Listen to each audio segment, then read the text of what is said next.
For centuries, a towering, shadowy figure has haunted the edges of human civilization. It has been whispered about in the stories of Native American tribes, glimpsed by loggers and hunters, and recorded in shaky, grainy footage that has both fascinated and frustrated believers. The name alone carries weight. Bigfoot, a creature as mysterious as it is infamous. But is it a legend, a misidentification, or something more? Tonight, we begin our deep dive into one of North America's greatest mysteries. Before we begin, just a quick note, the visuals in this video are meant to provide context, but aren't necessary to enjoy the stories. Feel free to let this video play in the background while you work, relax, or even fall asleep to these stories. Also, let me know in the comments where you are tuning in from and what time it is for you. It is always fascinating to see who is joining us from around the world. Long before European settlers arrived, indigenous tribes across North America spoke of giant hairy beings that lived in the remote wilderness. The Sasquatch, a name derived from the Coast Salish people, was described as a guardian of the forest, sometimes benevolent, sometimes dangerous. In the southeastern United States, the Cherokee told stories of the Sul'kalu', a massive, man-like creature that dwelled in the deep mountains, appearing only in moments of great significance. Further north in the icy tundras of Alaska, legends of the Oriole spoke of shaggy giants that roamed the frozen wilderness. Though the names differed, the descriptions remained eerily similar. A towering creature, covered in thick fur with immense strength and an intelligence that seemed just beyond human understanding. As settlers pushed further west, stories of Bigfoot became more frequent.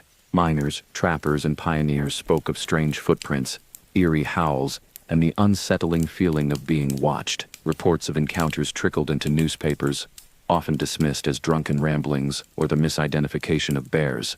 Yet, the sightings never stopped. One of the earliest documented Bigfoot encounters occurred in Ape Canyon, Washington in 1924. A group of miners deep in the wilderness claimed they were attacked by a group of large ape-like creatures in the dead of night. The miners had reportedly shot at one of these creatures earlier in the day, and they believed it had returned for revenge. Throughout the night, their small cabin was pounded with rocks, and strange guttural growls echoed through the canyon. By dawn, the attack had stopped, and the creatures had vanished, leaving behind massive footprints. Skeptics argued that the miners had simply been spooked by bears, but those who heard the men's terrified accounts in person struggled to dismiss their fear as mere imagination.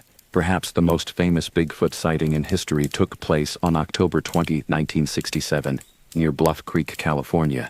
Roger Patterson and Bob Gimlin, two rodeo riders and amateur filmmakers, were riding through the dense forest when they stumbled upon something incredible. A massive, hair-covered creature walking along the creek bed. Patterson scrambled for his camera, capturing just under a minute of footage that would become one of the most analyzed pieces of film in history. The Patterson-Gimlin film is both compelling and controversial. In it, the creature strides confidently, its muscles rippling beneath thick fur. At one point, it turns to look directly at the camera before disappearing into the trees. Scientists, skeptics, and Hollywood special effects artists have studied the footage for decades. Some claim it's nothing more than a man in a suit. Others argue that the biomechanics, the proportions, and the fluidity of the movement are beyond what any costume of the era could achieve. Even today, no one has definitively debunked the film, and for many, it remains the strongest visual evidence that Bigfoot is real. While many sightings of Bigfoot occur at a distance, some are far more intimate and terrifying.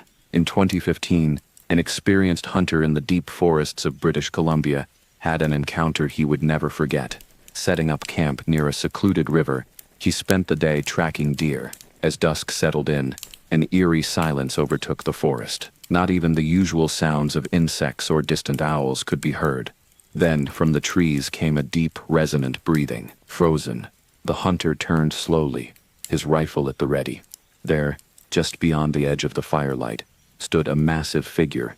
It was covered in dark fur, its eyes glinting with something not quite animal, not quite human. It swayed slightly, watching him. Then, with unnatural speed, it retreated into the darkness. The hunter did not stay the night. He packed his things and left before sunrise, shaken to his core. Despite the skeptics, despite the lack of concrete proof, the legend of Bigfoot endures. Thousands of sightings have been reported across the United States and Canada. and some researchers dedicate their lives to uncovering the truth. But if Bigfoot is real, why has it never been definitively captured? Why no body, no bones, no clear DNA evidence? Some believe Bigfoot is simply too intelligent to be caught, adept at avoiding humans, hiding its dead, and living in areas we seldom explore. Others theorize it may be more than just a flesh and blood creature, that perhaps it possesses abilities beyond our understanding. Regardless of the truth, one fact remains: something is out there, and those who have seen it will never forget the feeling of being watched from the shadows. One of the most compelling pieces of evidence for Bigfoot's existence is the massive footprints left behind in remote locations. These tracks, measuring anywhere from 15 to 24 inches in length, appear in regions where few humans venture. Unlike bear prints, which often show claw marks, Bigfoot tracks have the distinct appearance of a primate-like foot, complete with toes, arches, and in some cases dermal ridges. The study of these footprints has intrigued researchers for decades. One notable proponent of their legitimacy was Dr. Grover Krantz, a physical anthropologist who spent years analyzing their structure. He argued that many of these prints exhibited signs of weight distribution and motion that would be difficult to fake.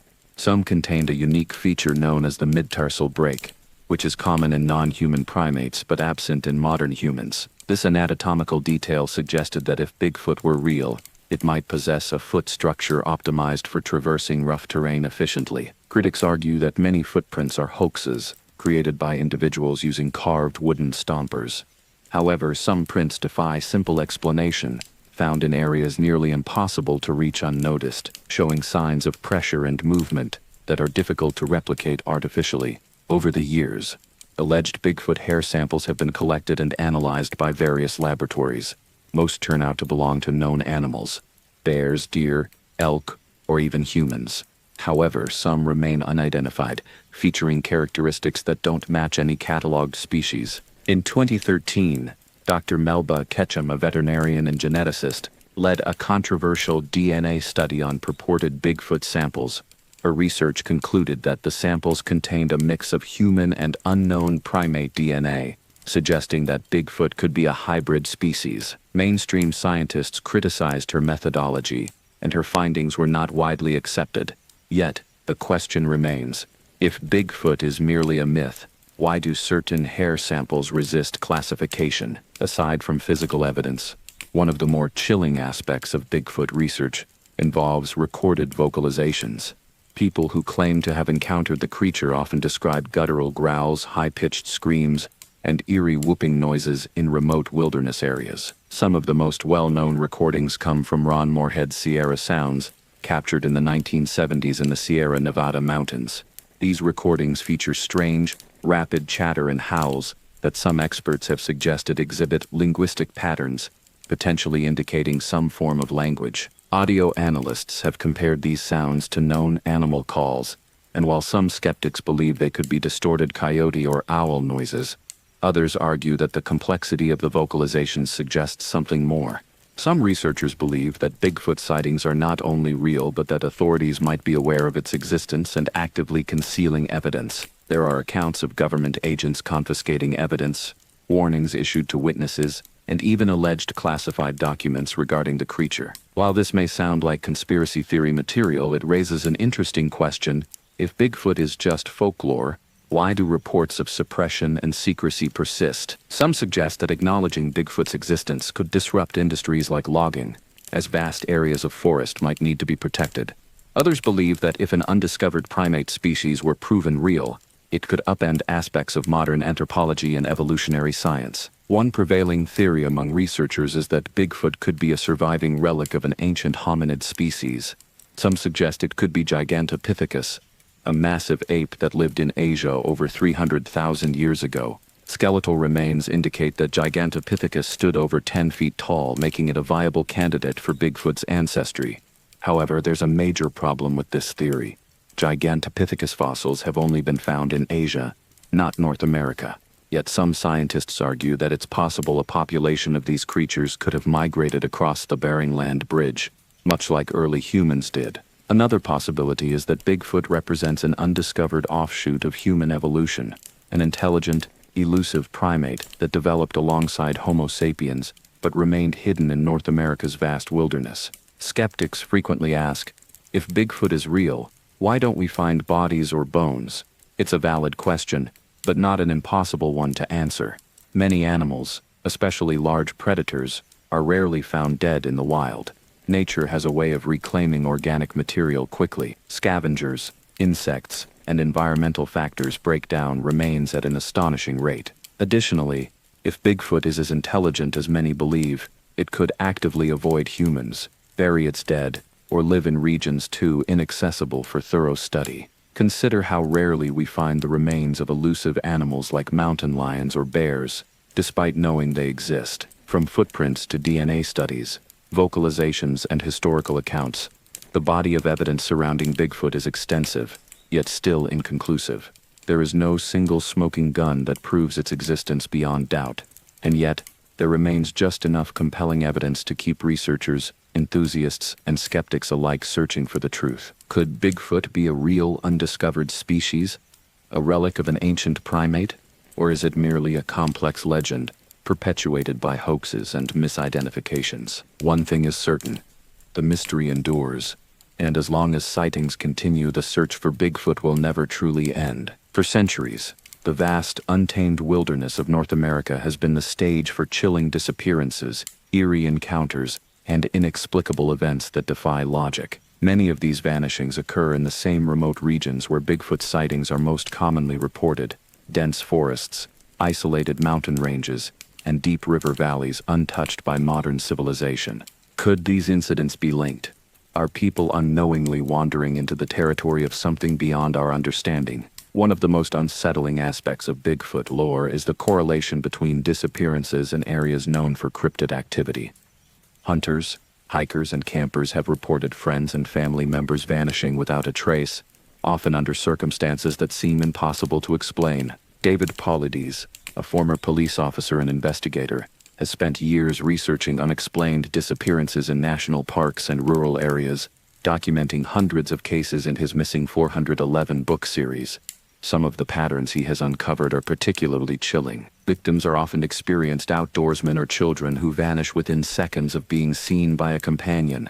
Search and rescue teams frequently report bizarre findings such as footprints that stop abruptly as if the person was plucked from the ground, clothing found nearly folded miles from where the victim was last seen, dogs that refuse to track a scent or act terrified when approaching a particular area, or bodies recovered in places that had been previously searched multiple times. While skeptics argue that these disappearances could be attributed to accidents, animal attacks, or disorientation, others believe the evidence suggests something more deliberate, as if an unknown force or intelligence is behind these vanishings. Some eyewitnesses who have survived close encounters describe seeing large, shadowy figures lurking at the edges of campsites or following them from a distance.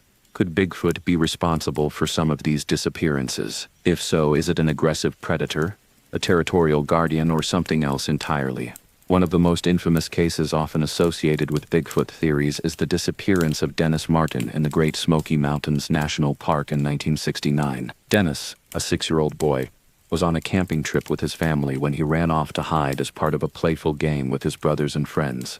His father watched as Dennis ducked behind a bush, but he never came back out. Search teams, including the Green Berets, combed the area for weeks but found no trace of the child. Witnesses later came forward with a disturbing claim. On the same day of Dennis's disappearance, a family camping nearby reported seeing a large, hairy figure carrying something over its shoulder near the search area. Could Dennis have been abducted by something lurking in the woods? The case remains unsolved, and theories range from animal attacks to a human kidnapping. However, some cryptid researchers believe that Bigfoot might have been involved. If true, it raises unsettling questions. Was Dennis taken out of curiosity, or was he a victim of something more sinister? Not all encounters with Bigfoot result in disappearances, but many share a disturbing theme. People report feeling an overwhelming sense of dread, as if they are being watched by an unseen presence. Campers have told stories of waking up to rocks being thrown at their tents, hearing deep guttural growls just outside their campsite, or encountering foul, musky odors with no discernible source. In some cases, the experience escalates.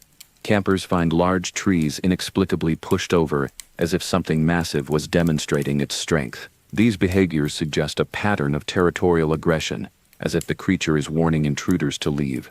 In certain regions, Native American tribes have long warned about entering forbidden forests where the Watcher's giant, unseen beings dwell. These legends bear eerie similarities to modern Bigfoot sightings. Could these creatures be responsible for the invisible barriers some hikers describe, those moments when the woods seem unnaturally quiet, and an unshakable feeling of dread compels them to turn back? One of the most famous Bigfoot encounters that involved a threatening presence occurred in 1982 when Paul Freeman, a U.S. Forest Service worker, came face to face with not one, but multiple Bigfoot creatures in the Blue Mountains of Washington state. Freeman described how he stumbled upon a set of massive tracks in the mud, and moments later saw a large, dark-haired creature standing in the trees watching him. But what unsettled him the most was that he wasn't alone. Further into the trees, he saw another figure, partially obscured, moving stealthily between the shadows. As soon as he realized there was more than one, the forest filled with a strange, low-frequency hum, an unnatural sound that made his chest vibrate. Feeling an overpowering urge to flee, Freeman retreated, later describing the encounter as an experience that left him shaken to his core.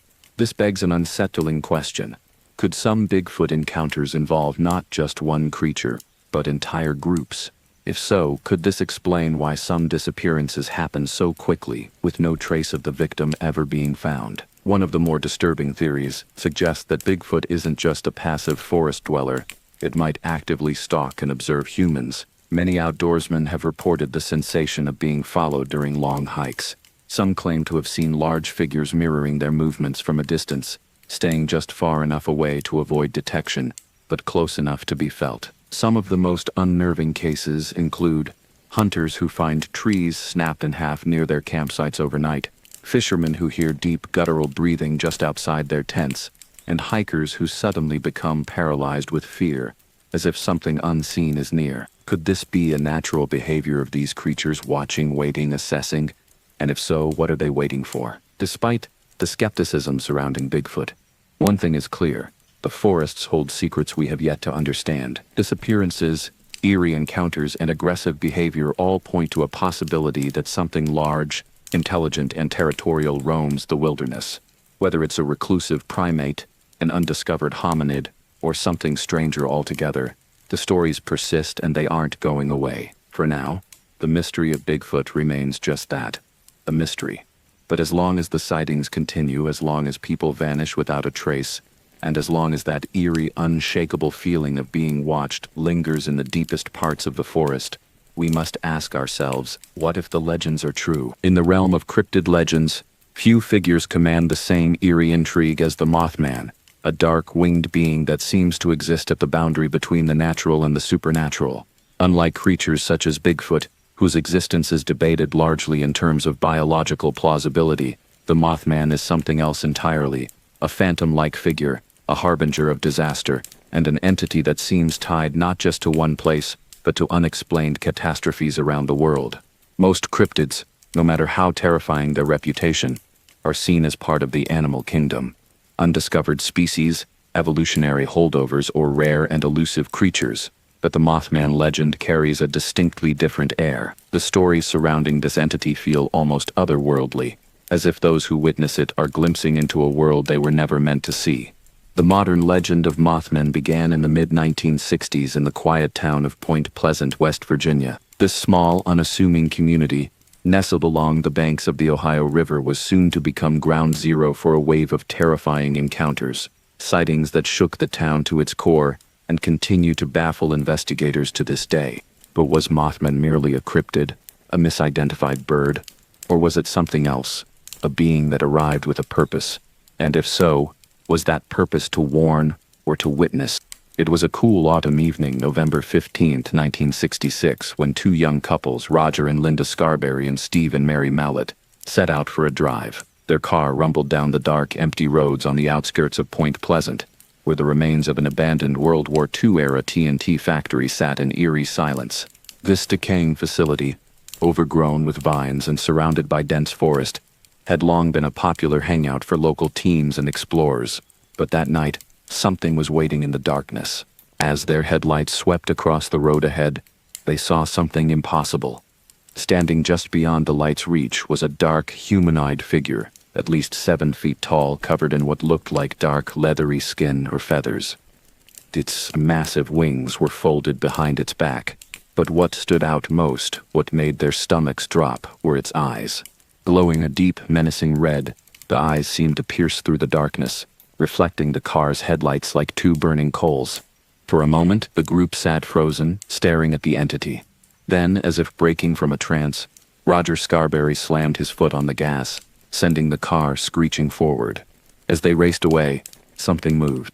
The figure unfurled its massive wings, stretching them out like a monstrous bird of prey, and then, without a sound, it shot into the air. The couples barely had time to process what they were seeing before the creature descended upon them, gliding above their speeding car. It did not flap its wings. It simply hovered, matching their speed, as if toying with them. Roger pushed the car to its limit, hitting speeds of 100 miles per hour, but it wasn't enough. The creature stayed with them effortlessly, its glowing eyes never breaking their gaze. Finally, as they neared the city limits of Point Pleasant, the entity broke off, disappearing into the night sky. Shaken and breathless, the 4 friends immediately reported the encounter to the local authorities. They were not dismissed as pranksters or mistaken witnesses. Their terror was real, and they were not alone. Within days, more people began to report seeing the Mothman.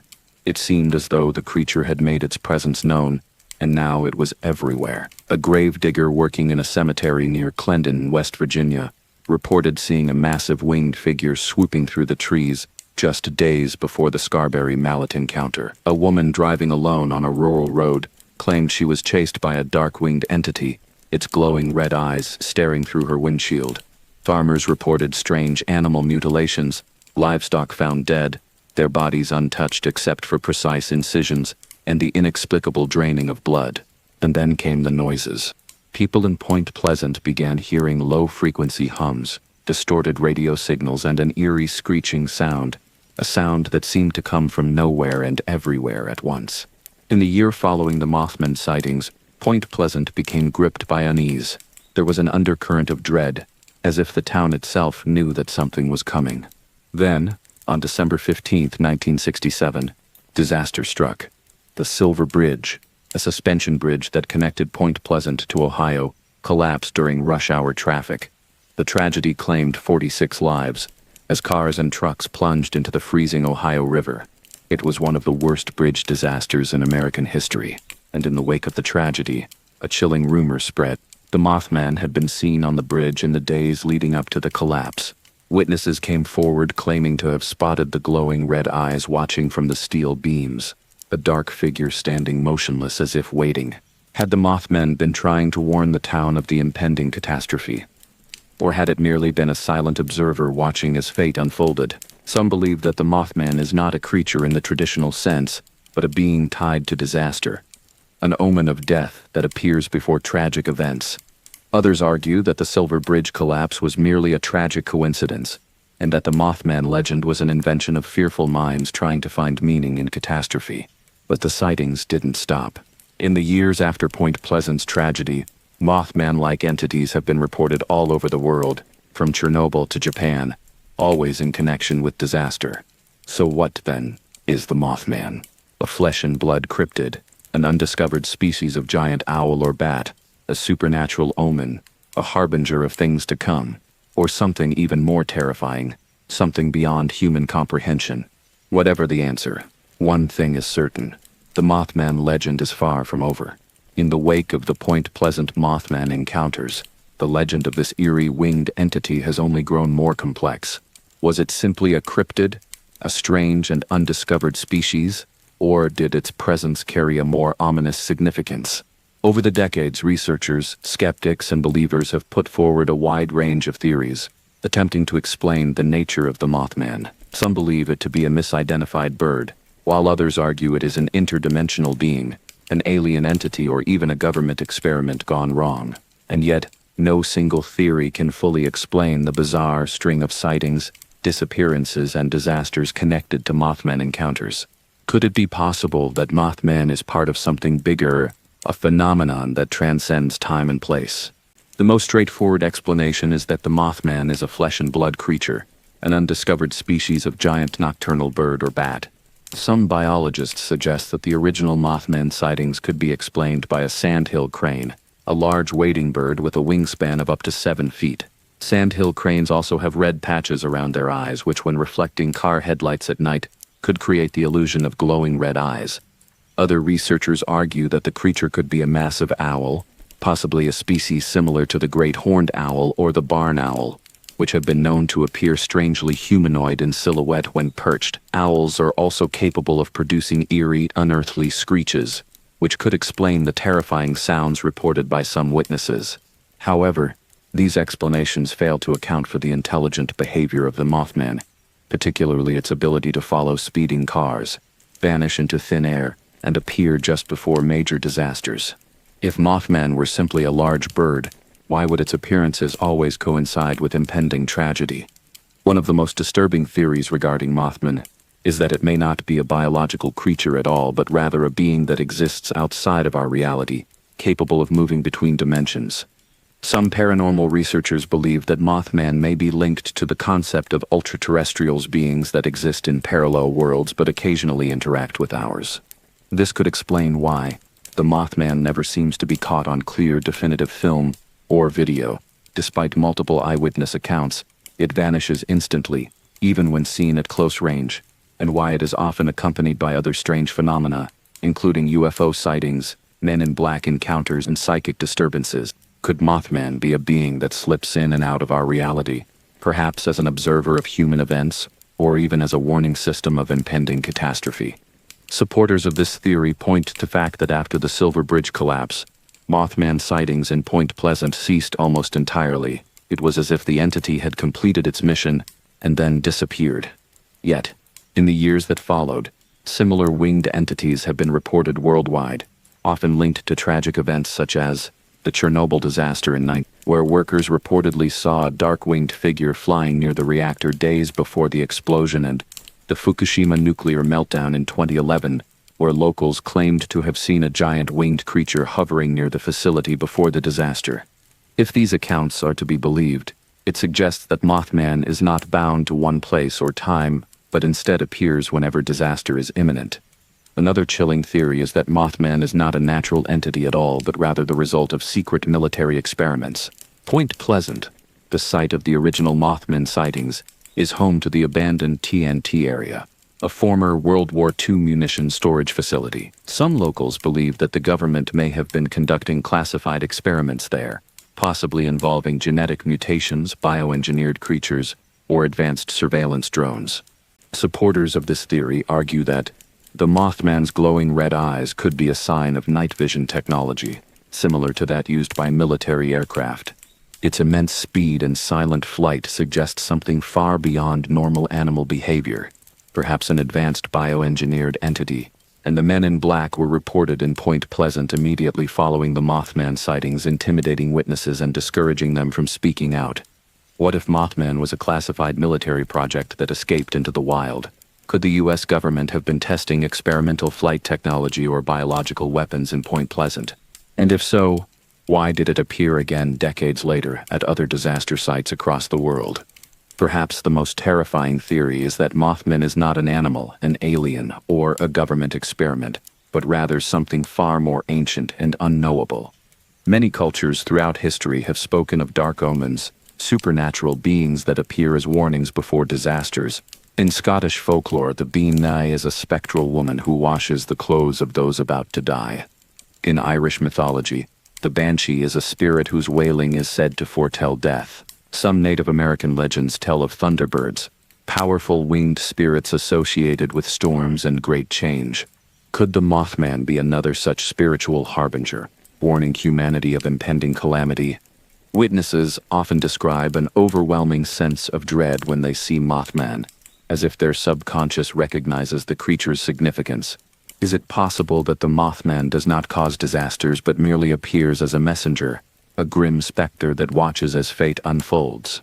And if so, why do so many people report feeling as if they were being watched long after their encounter?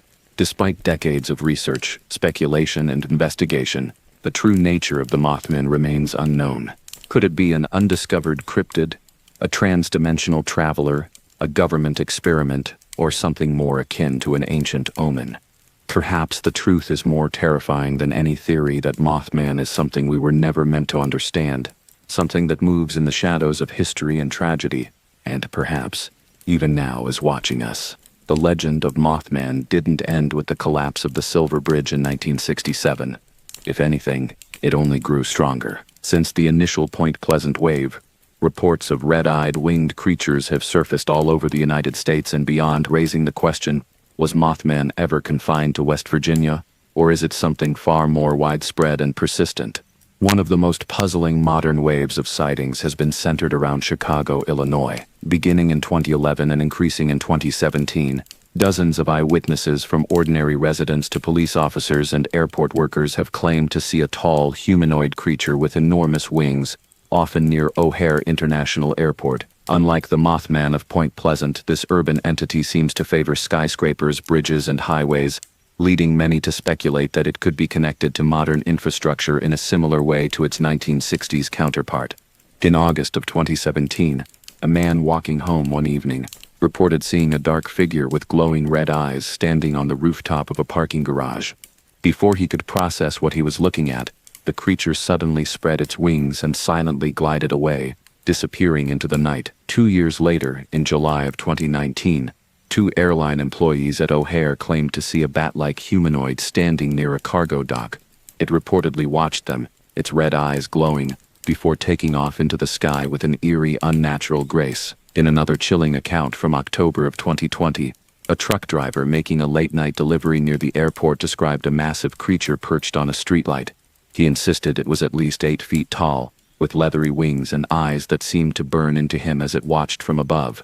While skeptics suggest that migratory birds, drones, or hysteria might explain these encounters, believers argue that the Chicago Mothman is proof that this mysterious being is still active today, and it's not just Chicago. Stories of Mothman-like creatures extend far beyond North America. In 1978, a group of miners in Freiburg, Germany, reported seeing a dark-winged humanoid standing at the entrance of their mine. The creature let out a piercing shriek, terrifying them just before they were scheduled to enter. Moments later, a devastating cave-in occurred, killing several workers. The survivors credited the mysterious being for saving their lives, calling it the Freiburg Schraker. In another well-known case, workers and residents in Pripyat, Ukraine, allegedly witnessed a black-winged figure flying near the Chernobyl power plant in the weeks leading up to the nuclear disaster, and some plant employees reported seeing glowing red eyes peering into control room windows, while others claimed to have experienced strange dreams and visions. Then, on April 26, Reactor 4 exploded in one of the worst nuclear disasters in history. The eerie timing of the sightings has led many to believe that Mothman, or something like it, was there as a harbinger of catastrophe. Even in Mexico and Central America, a similar winged entity has long been described in folklore, known as La Lechuza. It is thought to be a shape-shifting witch, or an omen of misfortune, watching from trees at night and screeching before tragedy strikes. The sheer number of Mothman-like beings across different cultures raises an intriguing question. Is Mothman one entity, appearing in various places and times, or is it part of a larger global phenomenon that has yet to be fully understood? While the supernatural aspects of Mothman are captivating, many researchers and skeptics have attempted to find rational explanations for the sightings. One of the most common theories is that Mothman sightings are actually misidentified sandhill cranes. These large birds have a wingspan of 6 to 7 feet, a tall, slender body, and red markings around their eyes. They also have the ability to glide eerily through the air, which could create the illusion of a floating humanoid figure. However, many witnesses argue that a crane does not match the size or shape of Mothman, and that its eyes, while red, do not glow in the same unnatural way that so many have described. Another theory suggests that barn owls or great horned owls could account for the reports. Owls have large, reflective eyes that can appear to glow red or orange under streetlights or car headlights. Their wings can seem much larger in low-light conditions, and when startled, they can appear to rise up suddenly, giving the illusion of a humanoid figure taking flight. Still, many eyewitnesses insist that what they saw was much larger than any known bird species. Others believe that the answer lies in psychology. Once the first few Point Pleasant reports hit the newspapers in 1966, dozens of other people began coming forward with their own encounters. Mass hysteria has been known to cause groups of people to experience the same phenomenon, even if the initial reports were based on nothing more than fear and misinterpretation. Some suggest that the Silver Bridge collapse solidified the Mothman legend, causing people to retroactively connect their sightings to the disaster and assume that the creature had been a warning all along. And then, of course, there's the more unsettling possibility that Mothman is something beyond our understanding. John Keel, one of the most famous investigators of the Point Pleasant incidents, believed that Mothman could be part of a larger supernatural force, a being that exists outside of our normal reality. This theory aligns with the idea that Mothman appears before disasters, as if it can predict or observe future events in a way we cannot comprehend. Some researchers argue that Mothman is not a flesh and blood creature at all, but rather a manifestation that briefly enters our world before vanishing again, never leaving behind physical evidence, only fear and speculation. Regardless of whether Mothman is a cryptid, a supernatural entity, or merely a legend, its impact on pop culture is undeniable. Point Pleasant fully embraces its eerie legacy, boasting a 12-foot-tall stainless steel Mothman statue, an annual Mothman festival that attracts thousands of visitors, and a Mothman museum showcasing newspaper clippings, artifacts, and eyewitness testimonies. Hollywood and the media have only fueled the legend further, with films, books, and documentaries keeping the mystery alive. The 2002 film The Mothman Prophecies, starring Richard Gere, dramatized the Point Pleasant events and introduced Mothman to a worldwide audience, ensuring that the story would never fade into obscurity. If we take the report seriously, Mothman is still appearing to people today, sometimes in Chicago, sometimes in distant parts of the world, and perhaps in places yet to be discovered. But what does it mean? Is it an omen of disaster, a warning we have yet to understand? Or is it simply a trick of light and fear, perpetuated by mass hysteria and urban legend? Whatever the answer, one thing is certain: Mothman has left its mark on history, a shadowed figure lurking at the edge of belief, watching, waiting. And perhaps it isn't finished yet. The wilderness of North America's frozen north is an unforgiving place. In the depths of winter, when the temperatures plummet and the snow blankets the landscape in an endless expanse of white, survival becomes a desperate game of endurance. The winds howl like the wailing of lost souls, and the trees stand like ancient sentinels, their skeletal branches reaching out in eerie stillness. It is in these remote and desolate places that one of the most terrifying legends in indigenous folklore was born, the legend of the Wendigo. This is no ordinary monster. The Wendigo is not just a beast that roams the forests. It is a curse, an entity of greed and hunger, a force that transforms men into monsters when they give in to their darkest impulses. It is a legend that transcends mere storytelling, a warning that has endured for centuries, whispered among the indigenous tribes of the Algonquian-speaking peoples, including the Cree, Ojibwe, Innu, and Algonquin. The Wendigo was once human. That is the most terrifying part of its legend. Unlike other cryptids, which are believed to be separate creatures that have always existed outside of human understanding, the Wendigo begins as one of us. It is born from desperation, starvation, and the ultimate act of taboo cannibalism. In the harsh winters of the past, when food was scarce and survival seemed impossible, there were those who made unthinkable choices. When the land yielded no game, when the rivers froze solid and crops withered under the unrelenting cold, some people resorted to the only remaining source of sustenance, their own kind. But in doing so, they did not simply betray their morality. According to legend, they invited something dark into their souls. The moment a person consumes human flesh out of necessity, the transformation begins. The hunger does not subside, it grows stronger. No matter how much they eat, they can never be satisfied. Their body begins to waste away, but their strength grows unnaturally powerful. Their skin stretches over their bones, their eyes sink deep into their skull, and their lips decay, exposing jagged, blood-stained teeth. The Wendigo is cursed with eternal starvation, growing larger and taller the more it eats, but never feeling full. It is a monster of excess, a being that embodies not just cannibalism, but uncontrolled greed. It does not kill out of survival. It kills because it wants to, because it needs to, because the hunger inside it is relentless. Different variations of the Wendigo legend describe its appearance in slightly different ways, but the core traits remain the same: It is always described as gaunt, skeletal, and corpse-like, with decaying or grayish skin, hollowed-out eyes, and a tall, towering frame. Some accounts claim it can reach up to 15 feet in height, its limbs elongated and unnatural, its movements jerky and fast. In certain versions of the legend, the Wendigo takes on animalistic traits. It may have antlers, resembling a twisted monstrous deer, or a skull-like face, with black sunken sockets where its eyes should be. Its hands are often described as long and clawed, tipped with sharp talons that can rend flesh from bone with ease. Its mouth is perhaps the most horrifying part. Some say it is stretched too wide, filled with jagged, yellowed teeth, its lips rotted away from years of feasting on human flesh. When it moves, it is both eerily fast and yet somehow unnatural, as if it is not entirely bound by the rules of the physical world. But the Wendigo does not simply hunt by sight or sound. It smells greed, senses weakness, and most terrifying of all, it can mimic human voices. Many who have encountered the Wendigo say they heard a familiar voice calling out to them from the darkness, sometimes the voice of a lost loved one, sometimes their own name whispered in the wind. But when they turned to look, nothing was there. The Wendigo is not always portrayed as a purely physical creature. Some legends describe it as a spirit, capable of possessing a person and turning them into a monster. This possession does not require a physical transformation.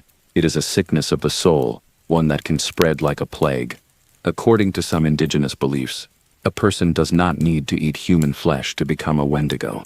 Simply being greedy, selfish, or willing to harm others for personal gain can invite the Wendigo into their heart. A person consumed by material wealth, hoarding food while others starve, or betraying their own people for personal advantage, these individuals risk being claimed by the Wendigo spirit. This idea makes the Wendigo not just a cryptid, but a moral force, a representation of the dangers of greed and corruption. Some elders say that Western society itself has become infected with Wendigo-like hunger, the endless desire for more wealth, more power, more consumption, at the cost of others. In this sense, the Wendigo is not just a physical horror but a symbolic one. It represents humanity's darkest impulses, the consequences of unchecked gluttony and selfishness. For centuries, those who lived in the deep forests of Canada and the northern United States treated the Wendigo legend with absolute seriousness. Elders warned children never to stray too far into the wilderness, lest they hear the whispers of the Wendigo calling their name. Some believe that certain places are cursed, territories where the Wendigo is known to roam. Travelers who go missing in the endless snow-covered forests are sometimes said to have fallen victim to the creature, dragged away into the trees, their bodies never to be found. Others say that the Wendigo is still very much alive in the modern age. Reports of strange creatures in the woods, unexplained disappearances, and terrifying encounters with shadowy figures all bear a chilling resemblance to the ancient legends. Could the Wendigo still be out there, watching from the depths of the frozen wilderness, waiting for its next victim? Or is the legend simply a reflection of our own fears, of hunger, of greed, of the darkness that lurks within us all? Whatever the truth may be, one thing is certain. The Wendigo remains one of North America's most enduring and terrifying legends, and those who hear its whispers in the night may not live to tell the tale. For centuries, the legend of the Wendigo has been whispered among the indigenous tribes of North America, a terrifying warning about the consequences of hunger, greed, and the consumption of human flesh. But while many believe the Wendigo to be nothing more than folklore, a supernatural entity meant to instill caution in those who dare to test the limits of survival, others claim that this creature is not just a myth. From the dense forests of Minnesota to the frozen wilderness of Canada, there are those who insist they have encountered something beyond explanation, something that lurks in the darkness, waiting, watching, and sometimes hunting. These are their stories.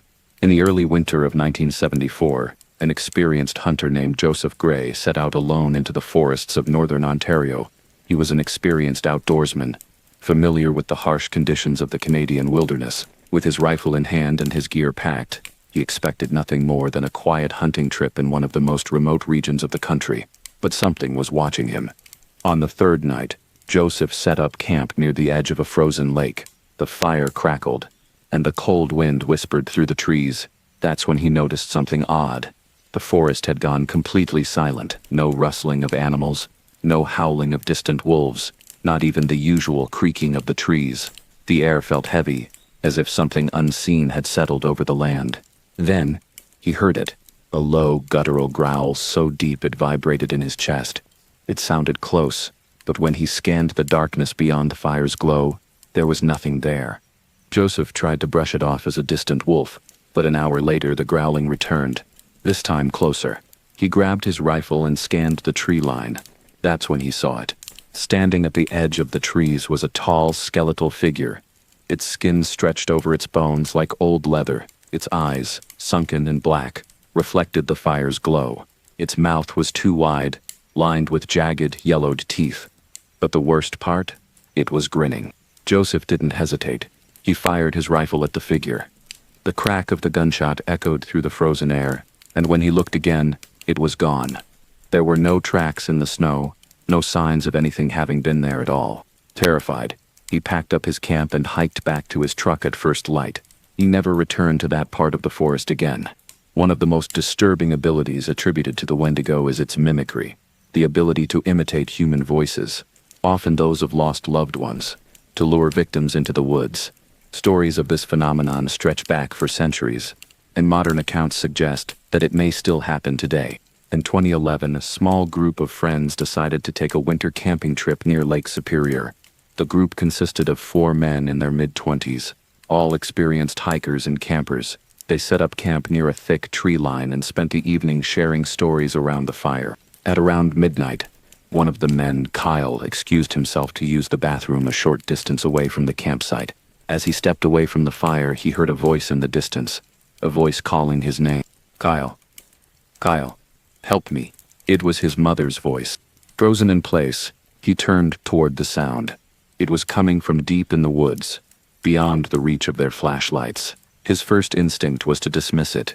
His mother was hundreds of miles away at home. It had to be a trick of the wind, or his imagination playing with him in the silent night. But then, he heard it again. Kyle, I need you. The voice sounded distorted, stretched and unnatural, like a recording played too slow. Kyle backed away toward the fire, his heart pounding. He turned to his friends, expecting them to be just as alarmed, but they hadn't heard anything. He refused to sleep that night, keeping watch with his knife in hand. By morning, nothing unusual had happened, but Kyle insisted they pack up and leave immediately. He never spoke of the incident again. What makes this encounter especially chilling is that similar stories exist throughout Algonquian folklore. Many have claimed to hear voices calling them into the forest, always familiar, always inviting, but those who follow often vanish without a trace.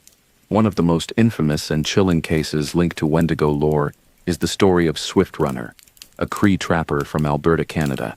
In 1878, Swift Runner and his family were trapped in a brutal winter. With supplies running low and starvation setting in, the man made a horrifying decision. Instead of seeking help, he killed and ate his entire family, his wife, 6 children, his mother and his brother. When he was eventually discovered by authorities in the spring, he showed no signs of starvation. In fact, he was in good health, despite claiming that he had been on the verge of death. The Cree people believed that Swift Runner had been possessed by a Wendigo spirit. His actions were not merely those of a desperate man, but of someone who had been claimed by the curse, transforming into something inhuman.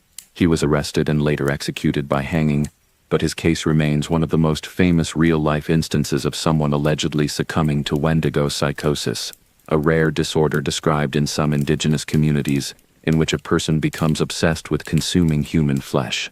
Whether Swift Runner was truly possessed by a supernatural force, or simply a man who lost his mind in the cruel winter, is still debated to this day.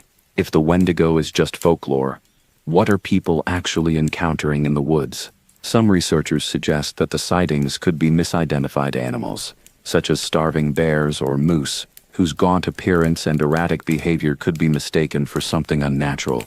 Others believe the Wendigo could be tied to sleep paralysis, hallucinations, or the psychological effects of isolation.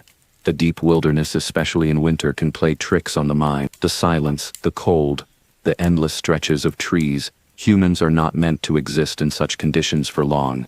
It's possible that fear itself manifests into something monstrous. But then there are the unexplainable cases. The ones where people go missing, where their bodies are never found, or where their remains are discovered under strange and unnatural circumstances. Could it be that something ancient still roams the forests of the north? Something hungry? Something waiting? For centuries, the Wendigo has existed in the shadowy corners of legend, a terrifying figure whispered about in the dark and passed down through generations. Even in modern times, its influence lingers, with reports of eerie sightings, inexplicable disappearances, and strange encounters that defy logic. But what exactly is the Wendigo? Is it a supernatural entity, a cryptid hiding in the wilderness, or something else entirely, perhaps something that exists in the deepest recesses of the human mind? Many explanations have been proposed to make sense of the Wendigo legend. Some believe it to be an otherworldly force, a spiritual manifestation of hunger and greed that takes hold of those who fall into desperation. Others suggest it is a biological creature, an undiscovered predator lurking in the forests, waiting for its next victim. And then there are those who wonder if the Wendigo is not of this world at all, a being that slips through the cracks of reality, appearing only when the conditions are right. The most traditional interpretation comes from the indigenous tribes who first spoke of the Wendigo. They did not see it as a mere monster of flesh and bone, but rather as a malevolent spirit, an entity that could infest the soul and take control of the body. The Wendigo was not born. It was created. It was what happened when a person gave in to the ultimate taboo, when starvation or greed drove them to consume human flesh.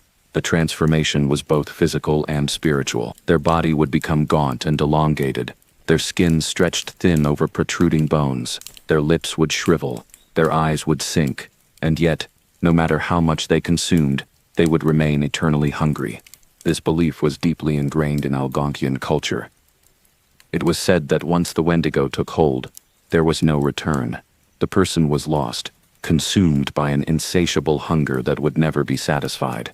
Some tribes believed that in the early stages of possession, a person could still be saved. Shamans would attempt to purge the spirit through ritual, driving it out before it could fully take root. But if the possession was complete, there was only one course of action: death. Those suspected of becoming Wendigos were hunted and killed, not out of cruelty, but as a necessity to protect the community. But is there any truth to this belief? Could the Wendigo be something more than a story? In the world of psychology, there is a condition known as Wendigo psychosis, a rare but chilling disorder in which a person develops an uncontrollable craving for human flesh, even when other food is available. Historical accounts describe individuals who became convinced they were transforming into something monstrous. They would isolate themselves, experience hallucinations, and sometimes horrifyingly act upon their urges. One of the most well-documented cases occurred in the late 1800s, involving a Cree man named Swift Runner, a respected member of his community.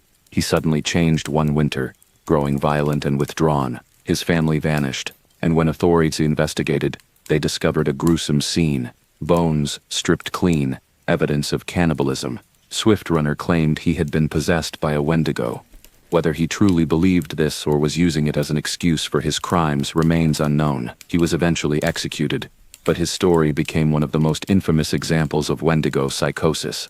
Some researchers argue that Wendigo psychosis is not a true medical condition, but rather a cultural phenomenon, a way to rationalize acts of cannibalism or explain extreme psychological breaks brought on by starvation and isolation. Yet, the symptoms described in historical cases are eerily consistent. Could the Wendigo legend be rooted in a very real mental affliction, one that warps the mind and drives a person to madness? Then there is the cryptid theory, the idea that the Wendigo is not a spirit or a psychological phenomenon, but a living, breathing creature that has simply eluded discovery. Some cryptozoologists point to its physical descriptions, its towering height, its elongated limbs, its unnatural speed, and suggest that the Wendigo could be a predator unlike any we have classified. It is often compared to the rake, a creature reported in modern encounters, described as a thin, pale humanoid that lurks in remote wilderness areas. Those who claim to have seen it report the same glowing eyes, the same emaciated appearance, the same terrifying speed. Could the Wendigo and the rake be one and the same? If such a creature exists, why has no physical evidence ever been found? Some argue that it is simply too rare, too intelligent, or too adept at avoiding humans. Predators like mountain lions and wolves are rarely seen in the wild despite their known existence. If the Wendigo is a true cryptid, it may be an apex predator, one that only emerges under specific circumstances, taking its victims without leaving a trace. But what if the truth is even stranger? There are those who believe that the Wendigo is not of this world at all, that it is not an animal, nor a spirit, nor a figment of the human mind, but rather something that exists between realities. Some paranormal researchers suggest that the Wendigo could be an interdimensional entity, a being that crosses over only when certain conditions align. Its presence is tied to suffering, to hunger, to fear. It does not need to physically exist in our world for long. It simply manifests, takes what it needs, and vanishes without a trace. This might explain why Wendigo encounters often coincide with disappearances. Stories tell of people hearing their names whispered in the wind, of shadowy figures just beyond the tree line, of footsteps in the snow that suddenly end as if the creature simply ceased to exist. If the Wendigo is not bound by our physical laws, it would make sense why it has never been captured, why its existence remains a mystery. No matter which theory one believes, the Wendigo legend endures because it speaks to something primal within us. It is the embodiment of hunger, of greed, of losing control and becoming something monstrous. Whether it is a spirit, a sickness, a cryptid, or a visitor from beyond our understanding, its presence lingers in the darkest corners of the wilderness. It is the thing that calls out when we are alone, the whisper that tempts the desperate, the shadow that watches from the trees. Perhaps the true terror of the Wendigo is not in what it is, but in what it represents. It is the fear that, under the right circumstances, any of us could become it. It is a reminder that hunger can consume more than just the body. It can consume the soul. And if that is true, then the Wendigo is not just a legend. It is a warning that, when the cold sets in and the food runs out, something else may be waiting. Something ancient. Something insatiable. Something that never stops being hungry. Beneath the glassy surfaces of North America's lakes, something stirs. Something ancient. Something unseen. For centuries, people have whispered of creatures lurking in the depths, giant, serpentine beasts that rise from the water only to vanish before any solid proof can be captured. These are not just stories from a bygone era. Even now, in the modern age of science and skepticism, reports of lake monsters continue to surface, leaving us to wonder what is hiding beneath the waves. Legends of lake-dwelling monsters have existed for as long as humans have lived near water. Indigenous tribes across North America have their own tales, passed down through generations, speaking of great beasts that dwell in the lakes, appearing only to those unfortunate enough to cross their path. In Canada, the Secwepemc and Syilx peoples have long told stories of Ogopogo, a powerful serpent-like creature that resides in British Columbia's Okanagan Lake. This was no mere legend. It was a living force, a being to be both respected and feared. Travelers were known to make offerings to the creature before crossing the water, hoping to appease it and ensure safe passage. But Ogopogo is not alone. In Vermont's Lake Champlain, there is Champ, a massive creature that has been sighted hundreds of times over the centuries. Described as a long-necked serpent, it has fascinated locals and cryptid hunters alike. The stories of Champ date back to the Abenaki people, who spoke of a lake guardian known as Tataskok, a formidable beast that lurked beneath the surface. European settlers later added their own accounts, and by the 19th century reports of a monstrous creature in the lake had become widespread. Even the famous showman P.T. Barnum once offered a reward for the capture of Champ, hoping to put the creature on display as one of his famous curiosities. Further west, in Lake Tahoe, there are whispers of Tahoe Tessie, a shadowy figure said to glide beneath the deep, icy waters of one of the world's largest alpine lakes. Some believe it to be a surviving prehistoric reptile, a holdover from a time when massive marine reptiles ruled the earth. Others think it may be something even stranger, something beyond our current understanding of biology. These legends are not confined to one region, nor are they fading into obscurity. If anything, they are gaining momentum, as new reports continue to surface. In Flathead Lake, Montana, a creature known as the Flathead Lake Monster has been spotted dozens of times. The descriptions are eerily similar across all of these sightings. A long, undulating body, dark in color, sometimes moving with unnatural speed just below the water's surface. Eyewitnesses often report a feeling of unease, as if the creature is aware of their presence, watching them from beneath the murky depths. Skeptics argue that most of these sightings can be explained away. Misidentified fish, floating logs, or the result of light and shadow playing tricks on the eyes. And yet some encounters defy simple explanations. Take for example the case of Sandra Mancy, who in 1977 captured what is arguably the most famous photograph of Champ. The image, taken on a summer afternoon, shows a large dark shape rising from the waters of Lake Champlain. While some experts have dismissed it as a hoax, others believe it may be genuine. One of the most compelling pieces of evidence ever recorded. There is also the chilling account from Okanagan Lake in 1926, when 30 carloads of people, men, women, and children, witnessed a massive, undulating form moving across the water. These were not isolated, unreliable witnesses. This was an entire group of people, all seeing the same thing at the same time. And yet, despite their testimony, no concrete proof was ever found. Perhaps the most unnerving thing about these creatures is not just the possibility that they exist, but the fact that they could remain hidden for so long. Some of the lakes where these creatures are reported are extremely deep, with vast, unexplored underwater caves. Lake Tahoe, for instance, is over 1,600 feet deep, with water so cold and oxygen-deprived that anything sinking to its depths could be perfectly preserved for centuries. Okanagan Lake stretches over 84 miles long, its dark waters concealing what lies beneath. If a large elusive predator lived in these lakes, could it simply be avoiding human detection, surfacing only rarely, leaving behind only fleeting glimpses? It is easy to dismiss these stories as exaggerations or misidentifications, but it is harder to ignore the consistency of the reports. Different cultures, different time periods, and different lakes, all describing the same thing: long-necked, serpentine creatures, dark and undulating, sometimes seen alone, sometimes in pairs.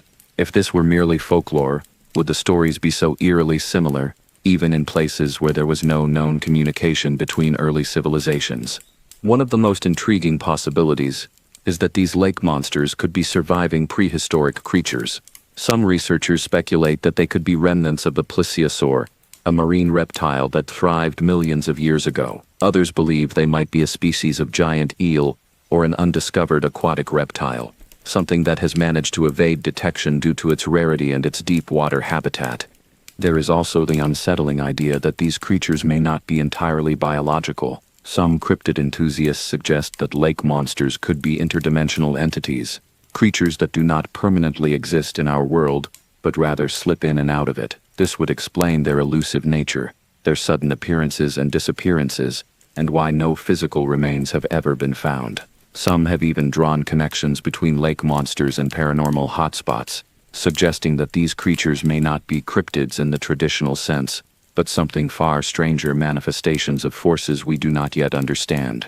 Whatever the truth may be, the legends of lake monsters persist. They are not relics of the past.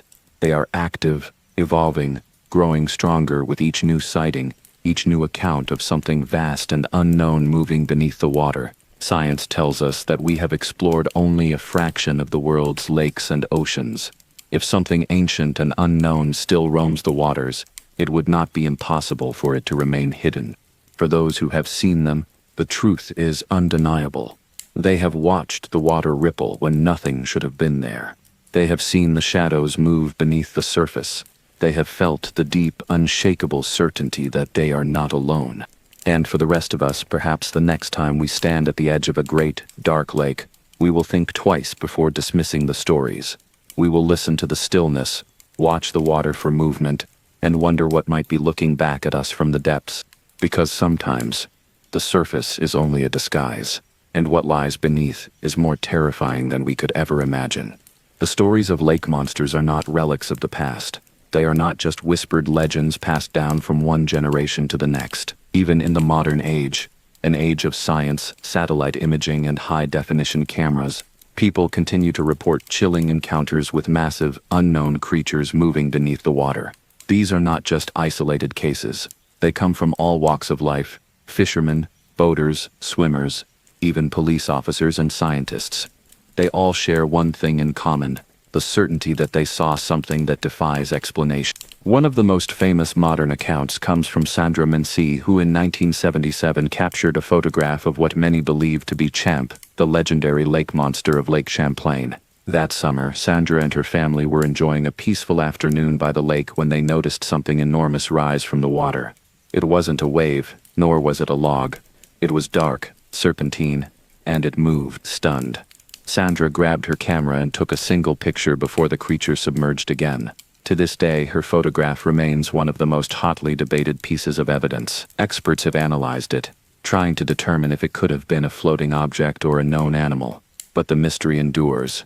Some skeptics claim it was nothing more than a trick of the light or a large fish, yet Sandra has never wavered in her story. She saw something alive. Not all encounters are fleeting glimpses or grainy photographs. Some are terrifyingly up close. In 2005, a fisherman on Okanagan Lake had an experience that would haunt him for years. He had been fishing for hours with no luck when he noticed something strange in the distance. A dark shape moving toward his boat, cutting through the water with unnatural speed. At first, he thought it was a large fish, perhaps a sturgeon, but as it approached, he realized it was too large, too fluid in its movements. The creature came within a few dozen feet before vanishing beneath the surface. Then, without warning, his boat lurched violently. It was as if something massive had struck the hull from below. Panicked, he started the motor and sped back to shore, feeling as though something was watching him the entire way. Then there is the case of two police officers in Vermont, who in the summer of 1976 claimed to have seen a large, humped creature moving through Lake Champlain's waters. These were trained observers, people who had spent years identifying everything from boats to wildlife during their patrols. And yet, what they saw that day did not fit the description of anything known to inhabit the lake.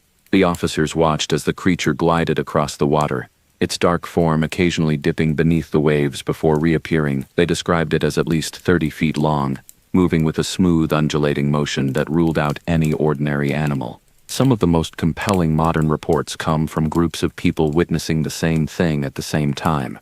In 1989, a group of tourists on a boat tour in British Columbia's Okanagan Lake witnessed something massive moving beneath the surface. At first, they thought it was a submerged log, but then it began to move slowly at first, then with startling speed. The creature, dark and serpentine, briefly surfaced before disappearing again. The boat operator, who had been giving tours for years, had never seen anything like it. The passengers, many of them skeptical before the trip, left with a new understanding that perhaps some legends were more than just stories. Skeptics argue that many of these sightings can be explained by natural phenomena. Floating logs, schools of fish, unusually large sturgeons, or even the wake from boats, can create illusions that mimic the shape of a serpentine creature. And yet, not all sightings can be dismissed so easily. Some describe movements that are too coordinated, too fast, too intelligent to be attributed to inanimate objects or simple fish. Perhaps one of the most chilling encounters occurred in 2013, when a group of divers in Lake Tahoe claimed to have encountered something massive beneath them. They had been exploring the depths, where the water turned an eerie, inky black, when they noticed a large shadow moving just beyond the range of their lights. It was slow, deliberate, and it dwarfed them in size. At first, they thought it was a large fish or even a submerged wreck, but then it moved, not drifting with the current, but actively swimming.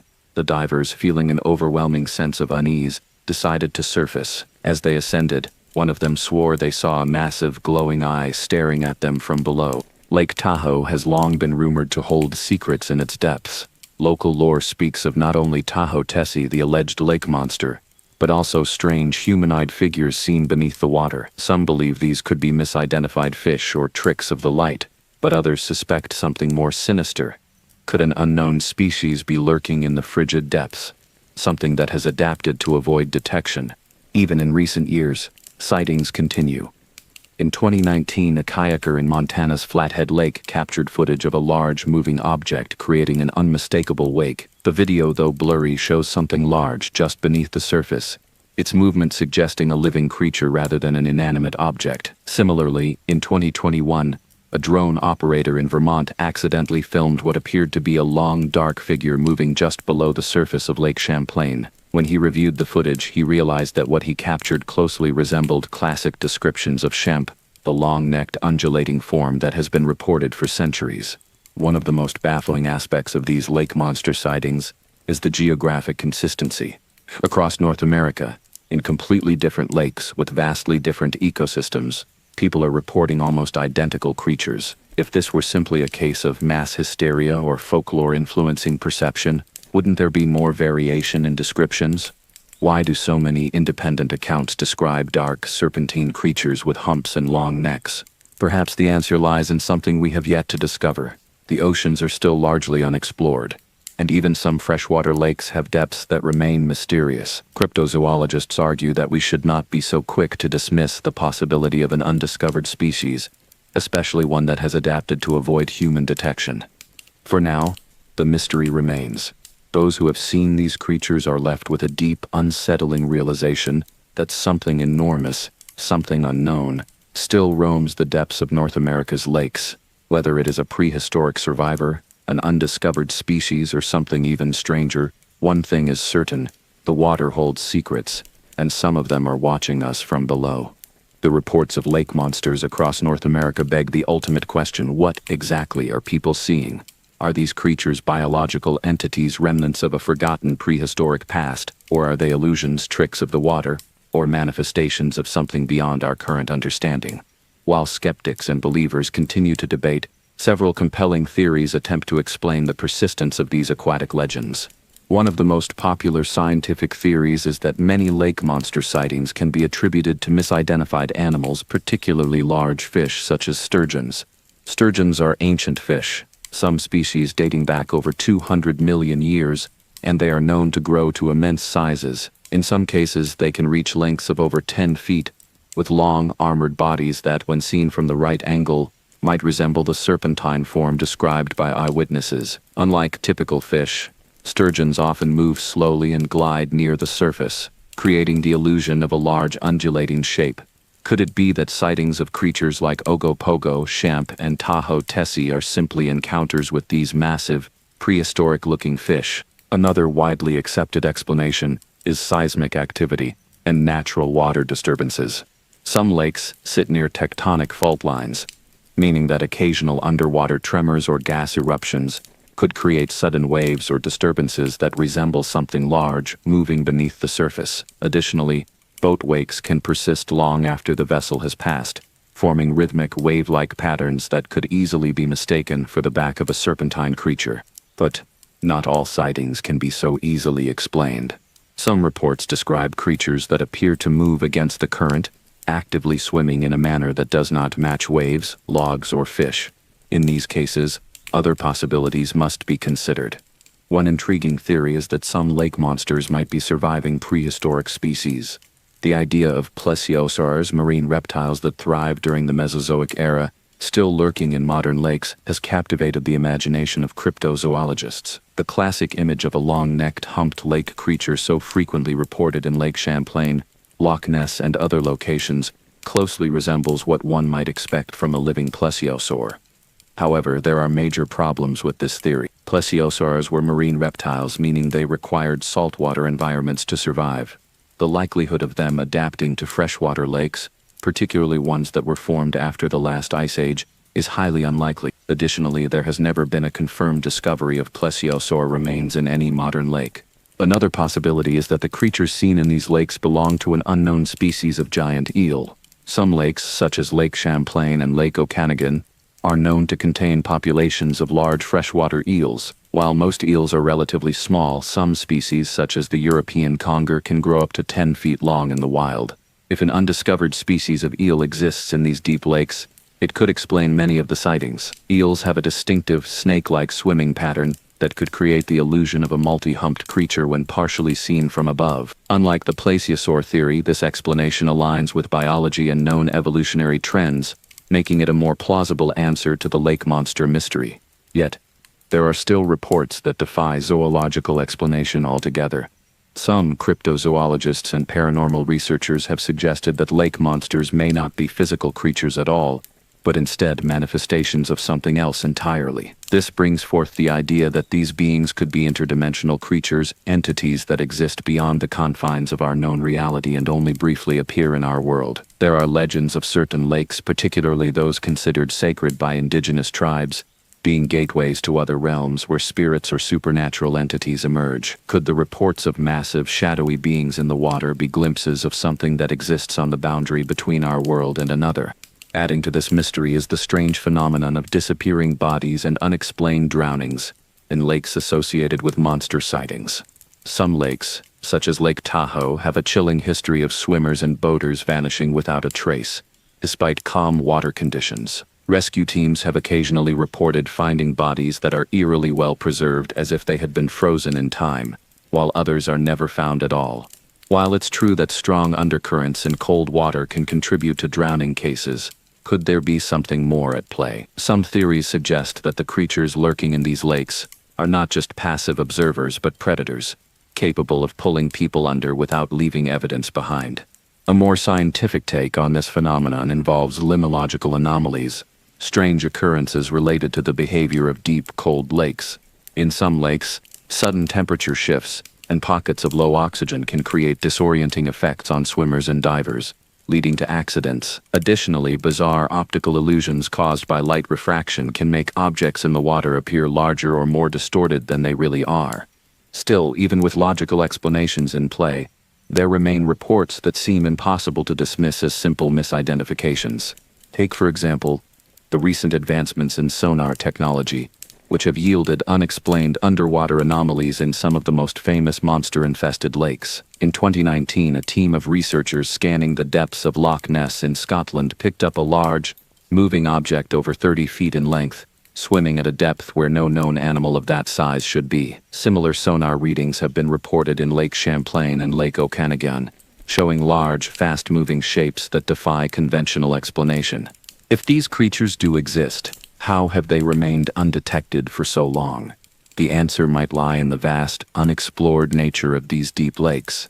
Many of North America's largest lakes have depths that remain largely uncharted. Lake Tahoe, for example, plunges to over 1,600 feet, with much of its floor still hidden from exploration. Some scientists estimate that less than 10% of the deepest freshwater ecosystems have been fully studied, meaning there could still be undiscovered species lurking in these dark, silent depths. So, where does this leave us? Are these creatures simply myths, perpetuated by folklore and eager imaginations? Are they biological entities, rare and elusive animals that have defied scientific classification? Or are they something else altogether? Something stranger, something beyond our current understanding of the natural world? The mystery of North America's lake monsters is far from solved. But one thing is certain: the legends endure, and the sightings continue. Until science can fully explain what lurks beneath the waves, the question will always remain: what lies beneath? The skies above North America have long been the domain of mystery, filled with stories of massive winged creatures whose presence strikes both awe and fear into those who witness them.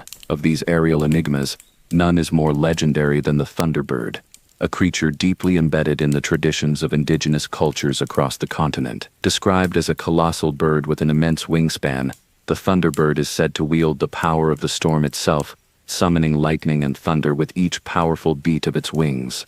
But could this being be more than a myth? Could the Thunderbird be a real, undiscovered creature, one that has inspired centuries of legend and continues to be spotted in the skies to this day? The Thunderbird is a prominent figure in the oral histories of numerous indigenous nations, including the Lakota, Ojibwe, Algonquin, and Haida. In these traditions, the Thunderbird is often seen as a guardian spirit, a force of nature that maintains balance in the world. Some stories depict it as a divine protector, shielding humanity from other more malevolent creatures. In some versions of the legend, it is said that the Thunderbird preys upon giant, serpent-like creatures, preventing them from wreaking havoc on the land below. The name Thunderbird is no mere poetic invention. It stems from the belief that the creature's powerful wing beats generate the sound of rolling thunder, while lightning flashes from its eyes. When storms rage across the land, some tribes believe that the Thunderbird is soaring through the skies above, engaged in an eternal battle against dark forces. These legends have persisted for generations, but what's more fascinating is that reports of enormous bird-like creatures have not faded into antiquity. In fact, sightings of massive unidentified flying creatures continue to this day, leading many to wonder whether the Thunderbird is more than just legend. One of the most compelling modern accounts of the Thunderbird comes from Lawndale, Illinois in 1977. On the evening of July 25, 3 young boys were playing outside when they spotted 2 massive birds soaring in the sky. The creatures were unlike anything they had seen before, far larger than any known bird species. Suddenly, one of the birds swooped down, gripping 10-year-old Marlin low in its talons. The creature lifted him several feet off the ground before dropping him moments later as his mother and neighbors rushed to his aid. Marlin was left shaken but otherwise unharmed. The description given by witnesses painted a chilling picture. The birds were nearly black, with wingspans estimated at 10 to 15 feet. Their bodies were covered in dark feathers, and their beaks were sharp and hooked. Some witnesses even claimed the creatures had an almost prehistoric appearance, resembling something closer to a pterosaur than a modern bird. Skeptics have suggested that what the Lowe family saw was merely a pair of large turkey vultures or even a misidentified condor, but those explanations fail to account for the sheer size described by multiple witnesses. The idea that a bird large enough to carry away a child could exist in North America may seem improbable, but not impossible. The Lawndale sighting is not unique.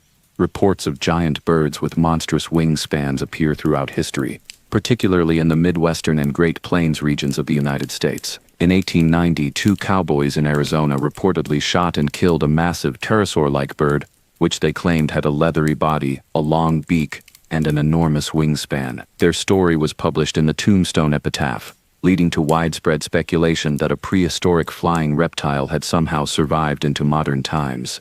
While no physical evidence from this event remains, the tale fueled a wave of similar sightings. One theory that has gained traction among cryptozoologists is that the Thunderbird could be an undiscovered species of giant raptor, perhaps a distant relative of the extinct Teratorn, a genus of massive prehistoric birds that once dominated the skies of North and South America. The largest known species, Argentavis magnificens, had a wingspan of nearly 23 feet, dwarfing even today's largest birds of prey. Could a smaller but still formidable relative of this ancient predator still exist in remote regions? Some researchers propose that the Thunderbird could be a surviving population of Teratorns, hidden away in densely forested or mountainous areas where human encounters would be rare. These birds would have adapted over time, becoming even more elusive, perhaps hunting primarily at night to avoid detection. If such a creature still existed, it would explain why sightings are infrequent, yet remarkably consistent in their descriptions. Another, more controversial theory suggests that some sightings of the Thunderbird may actually be encounters with relic pterosaurs. The idea that a species of flying reptile from the Mesozoic era could still be alive today is widely rejected by mainstream science, yet reports of leathery-winged, long-beaked flying creatures persist. The ropen of Papua New Guinea is one example, a creature described as a glowing bat-like flying animal believed by some to be a living pterosaur. Similarly, witnesses in Texas, Arizona, and Mexico have reported sightings of winged creatures with distinctly reptilian features. While it is unlikely that actual dinosaurs or pterosaurs have survived into the modern era, the consistency of these descriptions across cultures and continents raises intriguing questions about the nature of these winged cryptids. Beyond biological explanations, there are also paranormal interpretations of the Thunderbird legend. Some indigenous traditions describe the Thunderbird as not merely a physical creature, but a spiritual entity, one that exists beyond the constraints of our reality. In this view, the Thunderbird may not be an animal in the traditional sense, but a being that manifests in times of great change or danger. Some paranormal researchers suggest that sightings of Thunderbirds could be tied to dimensional anomalies, that these creatures are not native to our world, but occasionally slip through from somewhere else. Regardless of the theory one subscribes to, one fact remains clear. The legend of the Thunderbird refuses to fade into obscurity. Whether seen as a biological enigma, the prehistoric survivor, or a supernatural guardian, the Thunderbird continues to haunt the skies of North America, captivating the imaginations of those who dare to look up. Could a creature of such immense size still remain hidden in the modern world? If so, how would it continue to evade detection? Or is the Thunderbird something beyond our comprehension? a force of nature, a guardian of the land, waiting for the right moment to reveal itself. For now, the answers remain as elusive as the creature itself. But as long as storms rage and thunder rolls across the sky, there will be those who believe that the Thunderbird still flies. Deep within the dark, tangled heart of New Jersey's Pine Barrens, something lurks. It is said to have bat-like wings, a horse-like head, and cloven hooves that leave eerie prints in the sand. Its eyes glow red in the darkness, and its piercing, blood-curdling screams have sent even the bravest souls running in terror. This is the Jersey Devil, a creature so notorious that for over 300 years, it has haunted the minds of locals, baffled skeptics, and terrified those who claim to have seen it. The origins of the Jersey Devil trace back to the early 1700s, steeped in colonial folklore and legend.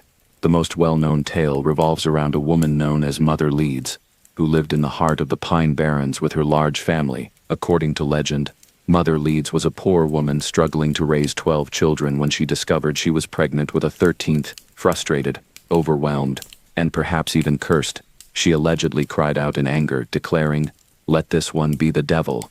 On a stormy night in 1735, Mother Leeds went into labor.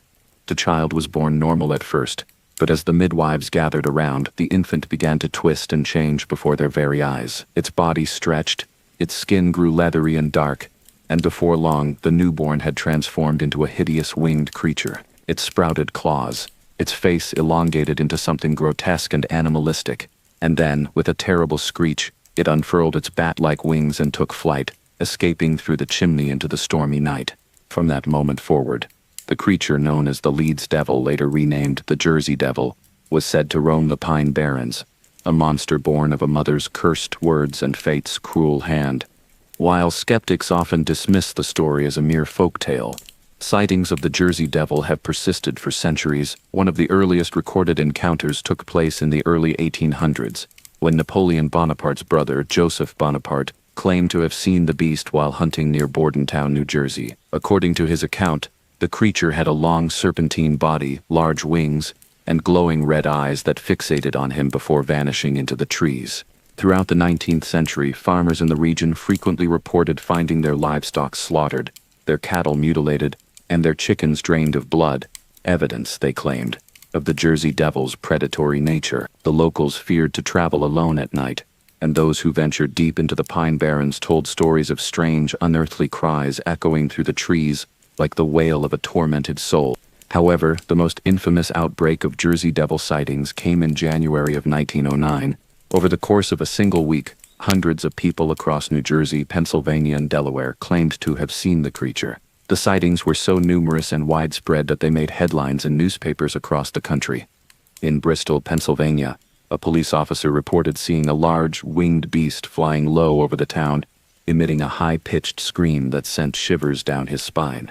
The next day, in Burlington, New Jersey, a group of townspeople spotted the same creature perched on a rooftop, watching them with glowing eyes before it leapt into the air and disappeared into the night. In Camden and Philadelphia, strange hoofprints were found in backyards, alleys, and even on the rooftops of houses, as if the creature had been stalking people as they slept. Some even claimed to have fired bullets at the beast, but the shots had no effect, as if the Jersey Devil were immune to mortal weapons.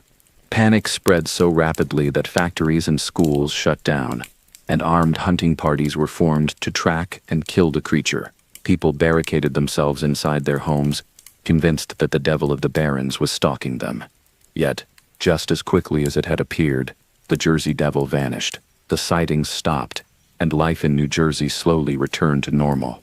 But the legend never faded.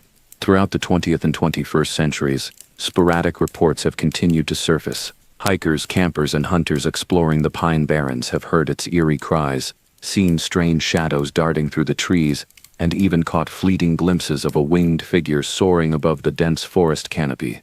In 1972, a group of New Jersey residents reported seeing a tall, winged creature standing near a road outside of Atlantic City.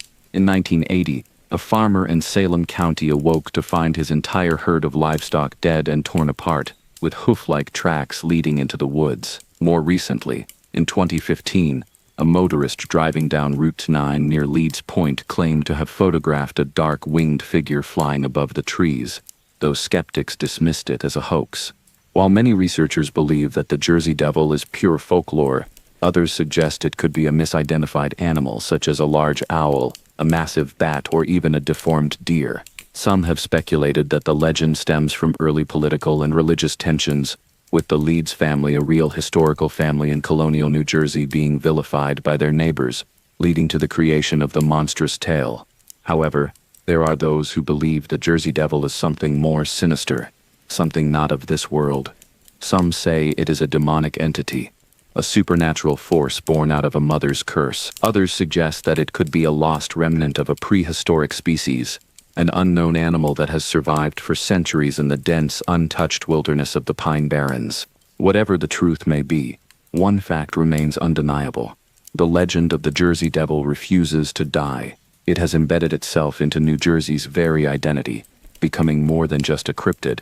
It is a symbol of mystery, of fear, of the unknown that still lurks in the shadows of our world. And so, the Pine Barrens remain a place of whispers and warnings, where locals still hesitate to walk alone at night, where strange cries still echo in the darkness, and where, if you listen closely, you might just hear the flapping of unseen wings above you. Because in the darkest corners of the wilderness, the Jersey Devil may still be watching. In the autumn of 1903, the quiet town of Van Meter, Iowa, became the unlikely site of one of the strangest cryptid encounters in American history. Over the course of several nights, multiple upstanding citizens, including business owners, doctors, and town leaders, reported encounters with an enormous winged creature, unlike anything they had ever seen before. It was described as half-bird, half-beast, standing over 7 feet tall with bat-like wings and a blunt, horned head that seemed to emit a blinding beam of light. What began as a single eerie sighting quickly escalated into a town-wide hysteria, leading terrified residents to take up rifles and shotguns in an attempt to stop the creature. But bullets had no effect on this winged nightmare, and by the end of the week the Van Meter visitor had vanished as mysteriously as it had appeared, leaving behind nothing but fear, confusion, and unanswered questions. The first sighting took place on the night of September 29, 1903. U.G. Griffith, a well-respected businessman, was walking home when he noticed something large and dark flying overhead. At first he dismissed it as a bird, but then he saw something that made his blood run cold. The creature landed on a telephone pole, and as Griffith stared in shock, a blinding beam of light shot from its forehead, illuminating the street like a spotlight. The light was so intense that Griffith had to shield his eyes. Terrified, he ran home and locked his doors, but he was not the only one to witness the bizarre entity that night. The following evening, Dr. Alcott, the town's physician, was jolted awake by an unearthly noise outside his window, a sound he would later describe as a mix between a wailing shriek and a low, guttural growl.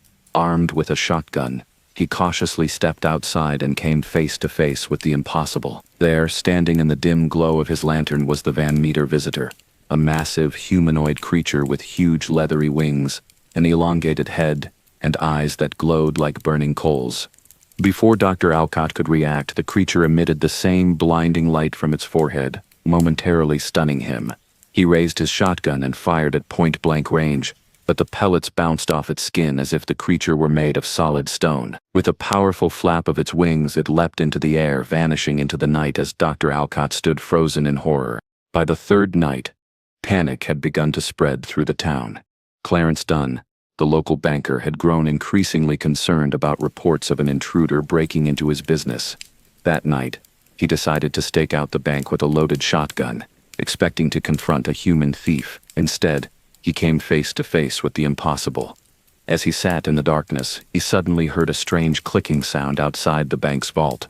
Before he could investigate, a blinding beam of light pierced through the darkness, momentarily paralyzing him with fear. He aimed his shotgun at the source of the light and fired, shattering the silence of the town with a thunderous blast. But when the smoke cleared, the creature remained completely unharmed, as if the bullets had no effect. The next morning, townspeople found massive 3-toed footprints in the dirt outside the bank. Prints, unlike anything from a known animal. The tracks led away from town toward an abandoned mine on the outskirts, deepening the mystery. By the fourth night, nearly the entire town was on high alert, with men armed and patrolling the streets. They were determined to put an end to whatever had been haunting them. Then, as if on cue, the Van Meter visitor returned. This time, it was not alone.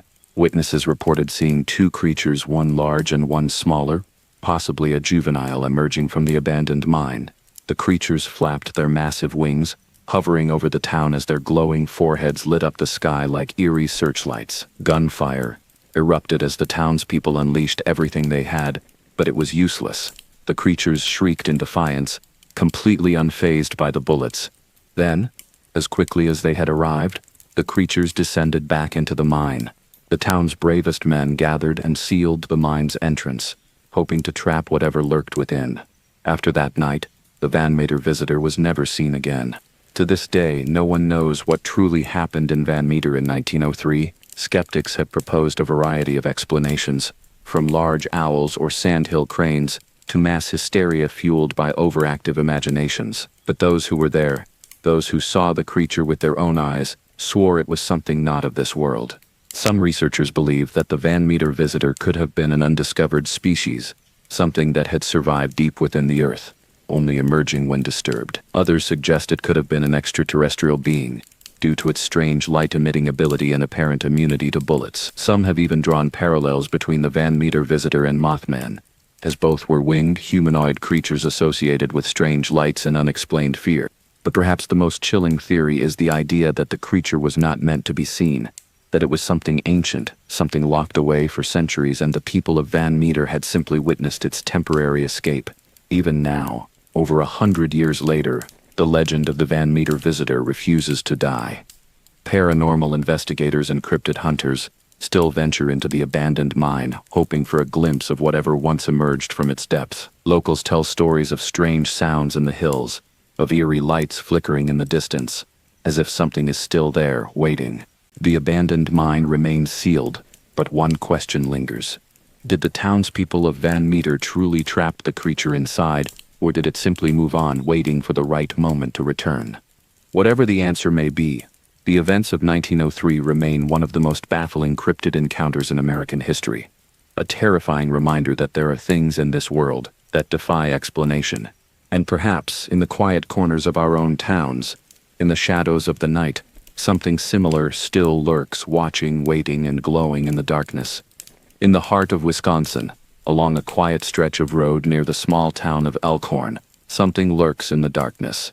It is a creature described as part wolf, part man, standing on two legs, with glowing amber eyes, and a body covered in thick, matted fur. Those who have encountered it say it moves with unnatural speed, its long claws capable of shredding through flesh and bone. It has been spotted crouching at the side of the road, lurking in cornfields, or chasing vehicles, always vanishing into the night before anyone can get too close. They call it the Beast of Bray Road, and for decades it has been the source of both terror and fascination. Some believe it is an undiscovered species, a cryptid that has eluded scientific classification. Others are convinced that what stalks Bray Road is something far older, something darker, perhaps even supernatural. The earliest known sightings of the Beast of Bray Road date back to the 1930s, when farmers in the area began reporting large wolf-like tracks near their properties. Livestock was found mutilated, their throats torn open with surgical precision, yet no blood was left behind. Some believed it was the work of an ordinary wolf or a large dog, but others whispered of something more sinister, a werewolf, prowling the farmlands under the cover of darkness. For decades, stories circulated through the region, but it wasn't until the 1980s and 1990s that reports of the beast exploded into the public consciousness. Multiple witnesses began coming forward with eerily similar descriptions of a large, bipedal creature standing anywhere between 6 and 7 feet tall, with pointed ears, a pronounced snout, and massive, clawed hands. One of the most famous encounters took place in 1989 when a local woman named Lori Andrisi was driving home late at night. As she neared Bray Road, she saw something crouched on the side of the road, hunched over a piece of roadkill. At first she thought it was a large dog, but as she slowed her car to get a better look, the creature suddenly stood up on two legs. It turned to face her, and she was immediately paralyzed with fear. Its eyes glowed in the darkness, and its face was something between a wolf and a man. Its mouth curled back in a snarl that revealed rows of razor-sharp teeth. Before she could react, it lunged toward her car. She slammed her foot on the accelerator, speeding away as fast as she could, watching in her rearview mirror as the beast chased after her, running on all fours before rearing up onto two legs once again. She didn't stop driving until she reached the safety of her home, but the encounter haunted her. When she finally told others what she had seen, she was shocked to learn that she was not alone.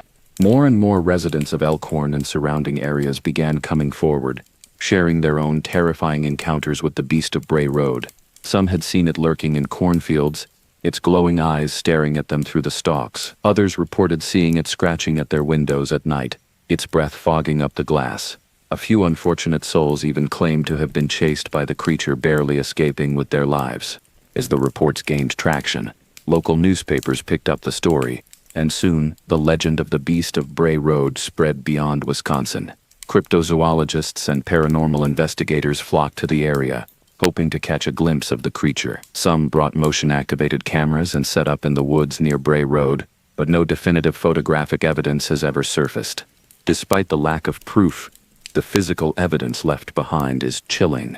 Witnesses have found massive claw marks gouged into trees, large canine-like footprints in the dirt, and in some cases the mutilated remains of deer and livestock, their wounds unlike anything a normal predator would inflict. Skeptics argue that the Beast of Bray Road is nothing more than misidentified wildlife, perhaps a large wolf, a bear, or even an unusually aggressive dog. Others suggest that hysteria and urban legends have amplified sightings, causing ordinary people to see something that isn't really there. But those who have encountered the creature firsthand insist that it is something real, something terrifyingly intelligent. Unlike a typical animal, the Beast of Bray Road appears to display a level of awareness, stalking its victims, watching from the darkness before making its presence known. Some theorists believe that the beast is not an undiscovered animal at all, but rather a supernatural entity, a shapeshifter, perhaps a modern-day werewolf. Certain Native American legends speak of skinwalkers, beings capable of transforming into wolves or other creatures. Could the Beast of Bray Road be one of these ancient entities, a guardian or a predator that roams the land? Others propose an even stranger possibility. There have been reports of eerie lights in the area, flickering orbs of unknown origin that some believe could be linked to UFO activity. Is it possible that the Beast of Bray Road is not of this world, a creature from another dimension slipping into our reality for reasons unknown? One of the most unsettling aspects of the legend is that the sightings have never truly stopped. Even today, people driving along Bray Road late at night report glimpses of something large moving through the trees, something that watches them with glowing eyes before melting back into the shadows. Some claim to have heard its low, rumbling growls in the dead of night, a sound that freezes the blood and paralyzes the mind. The Beast of Bray Road remains one of the most terrifying cryptid cases in North America, a mystery that refuses to fade. Whether it is an undiscovered species, a supernatural force, or a relic of ancient legend, one thing is certain: something is still out there hiding in the darkness, waiting for the right moment to reveal itself once more. And if you ever find yourself driving down Bray Road in the dead of night, keep your eyes on the roadside, because if the stories are true, you might just see a shadow move, a pair of glowing eyes staring back at you. And in that moment you'll know the Beast of Bray Road is real. Deep in the dense forests of Michigan, among the towering pines and winding backroads, there exists a legend that has haunted locals for generations. It is a creature described as something between man and wolf, a beast with glowing blue or amber eyes, towering over 7 feet tall, and possessing an unnerving, almost human-like intelligence. Some claim it is nothing more than a myth, an eerie campfire story passed down through the years, but others insist that the Michigan Dogman is very real, a creature that has been seen, heard, and even chased. The legend of the Michigan Dogman is said to date back to the late 1800s, when lumberjacks working deep in the wilderness reported strange encounters with an upright walking canine. These men, hardened by years of working in the unforgiving woods, were not the type to scare easily, yet many claim to have seen a creature with the body of a man and the head of a wolf, moving unnaturally fast through the trees. Some even spoke of hearing a bone-chilling howl, unlike that of any known animal, a cry that seemed to carry an almost human-like wail. Though reports persisted throughout the decades, the story of the Dogman remained mostly a local legend, until 1987, when a song changed everything. That year, a Michigan DJ named Steve Cook recorded a song called The Legend as an April Fool's joke. The song told the tale of the Dogman, weaving together old folklore, and alleged encounters. It was meant to be a fun, spooky story to entertain listeners, but what happened next was something no one expected. As soon as the song aired, calls flooded into the radio station. People from across Michigan, many of them ordinary, no-nonsense individuals, began sharing their own encounters with the Dogman. They weren't laughing. They weren't treating it as a joke. They were terrified, recounting stories of encounters that matched the lyrics of the song almost exactly. One man, a hunter from Wexford County, claimed he had seen the creature years before while out in the woods. He described watching a large, wolf-like beast stand up on two legs, its glowing eyes locked onto his. Another caller, a woman from Traverse City, recalled a night when her father had gone outside to investigate strange noises in their backyard. He returned white as a ghost, refusing to speak about what he had seen, only saying, "We don't go outside after dark anymore." Then there were the truck drivers.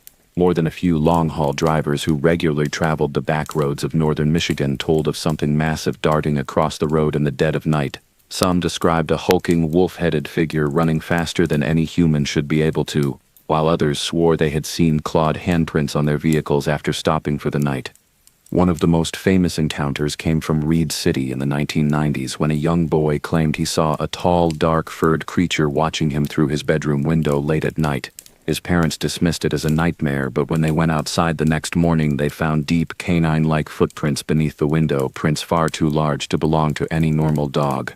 Another chilling encounter involved a pair of teenagers driving down a remote road late at night. As they rounded a bend, their headlights illuminated a massive, upright figure covered in dark fur. Its eyes gleamed in the light, and as they stared in horror, it suddenly dropped to all fours and charged their vehicle with terrifying speed. The driver slammed on the gas, speeding away. But for several seconds the creature kept pace with their car, running at an impossible speed before veering off into the trees. These stories might sound like something from a horror movie, but they continued to pour in, year after year. Even today, reports of the Michigan Dogman persist, with sightings happening in remote wooded areas along rural roads and even on the outskirts of small towns. Some researchers believe that the Dogman could be an undiscovered species of cryptid, a relative of the Beast of Bray Road or other werewolf-like entities reported across North America. Others suggest it could be something even stranger, a creature that only appears every so often, tied to some unknown cycle or supernatural force. This idea stems from an eerie pattern that has emerged over the years. Many researchers have noticed that Dogman sightings seem to peak in years that end in 7. With major waves of reports happening in 1887, 1937, 1987, and beyond. Could it be a coincidence? Or is there something more to this timeline?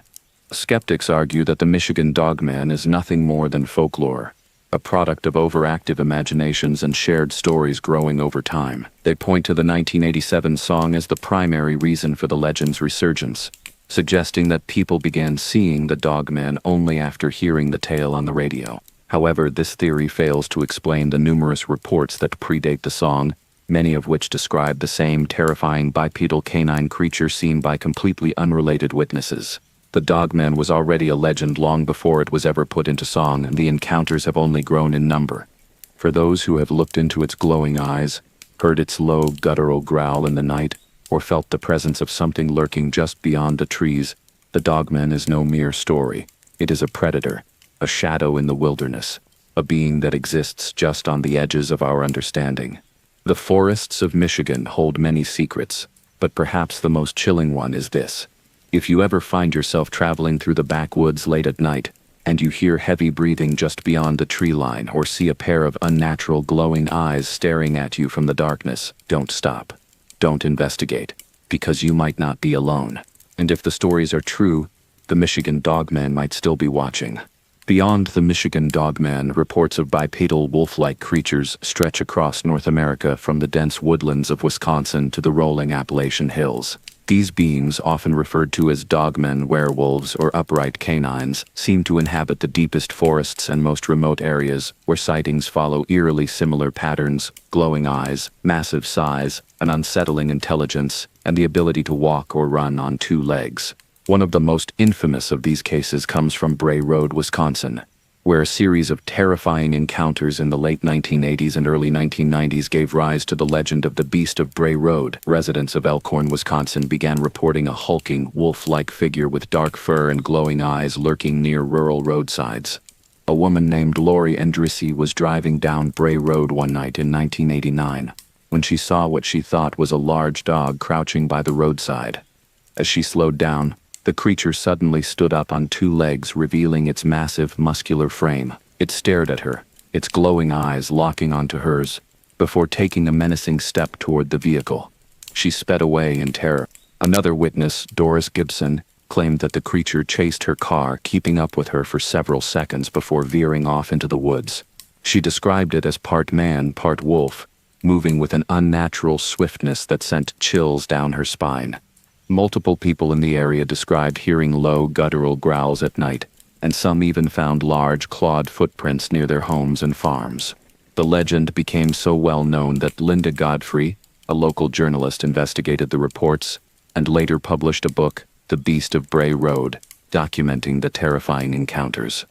While skeptics suggested that these were merely misidentified wolves or bears, those who saw the creature insisted that what they encountered was something else entirely, a being that shouldn't exist, yet undeniably did.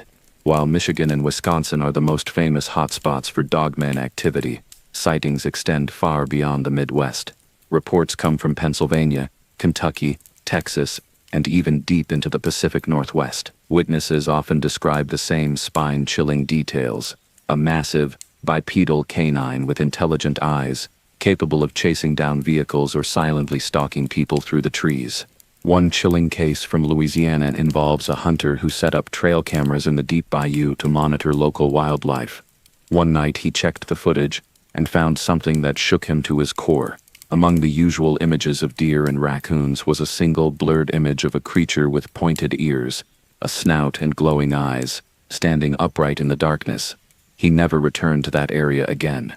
Another harrowing encounter took place in West Virginia, where a man driving down a foggy, isolated road claimed he saw a huge, fur-covered humanoid figure standing in the middle of the road. As he slowed down, the creature snarled, revealing sharp teeth, before dropping to all fours and disappearing into the trees at an unnatural speed.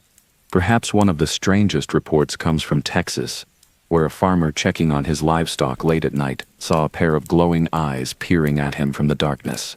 Thinking it was a coyote, he grabbed his rifle, but as he stepped forward, he realized the creature was standing upright, its long arms hanging by its sides, watching him silently. The farmer fled, later finding massive clawed footprints in the dirt near his property. The dogman is one of the most puzzling cryptids in existence.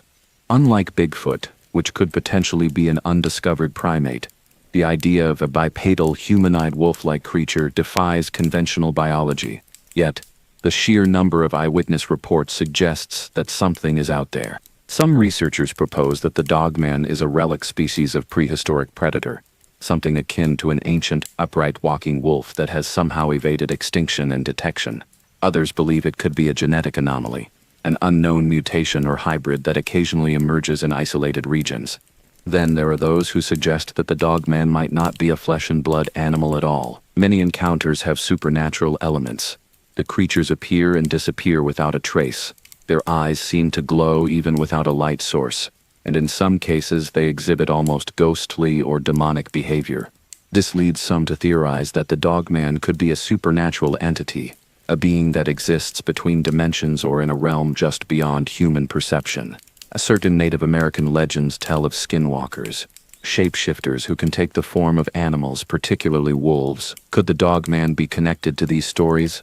Some witnesses describe the creature as unnervingly intelligent, almost as if it understands what they are thinking.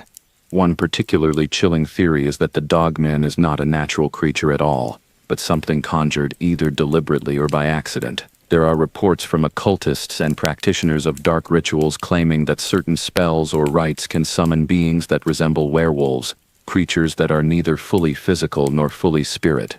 And then, there is the most terrifying theory of all, that the dogman is not just real, but something ancient, something that has always been here, watching, waiting, hidden in the darkest corners of the wilderness. One of the most unnerving aspects of Dogman encounters is the overwhelming sense of dread reported by those who come face to face with these creatures.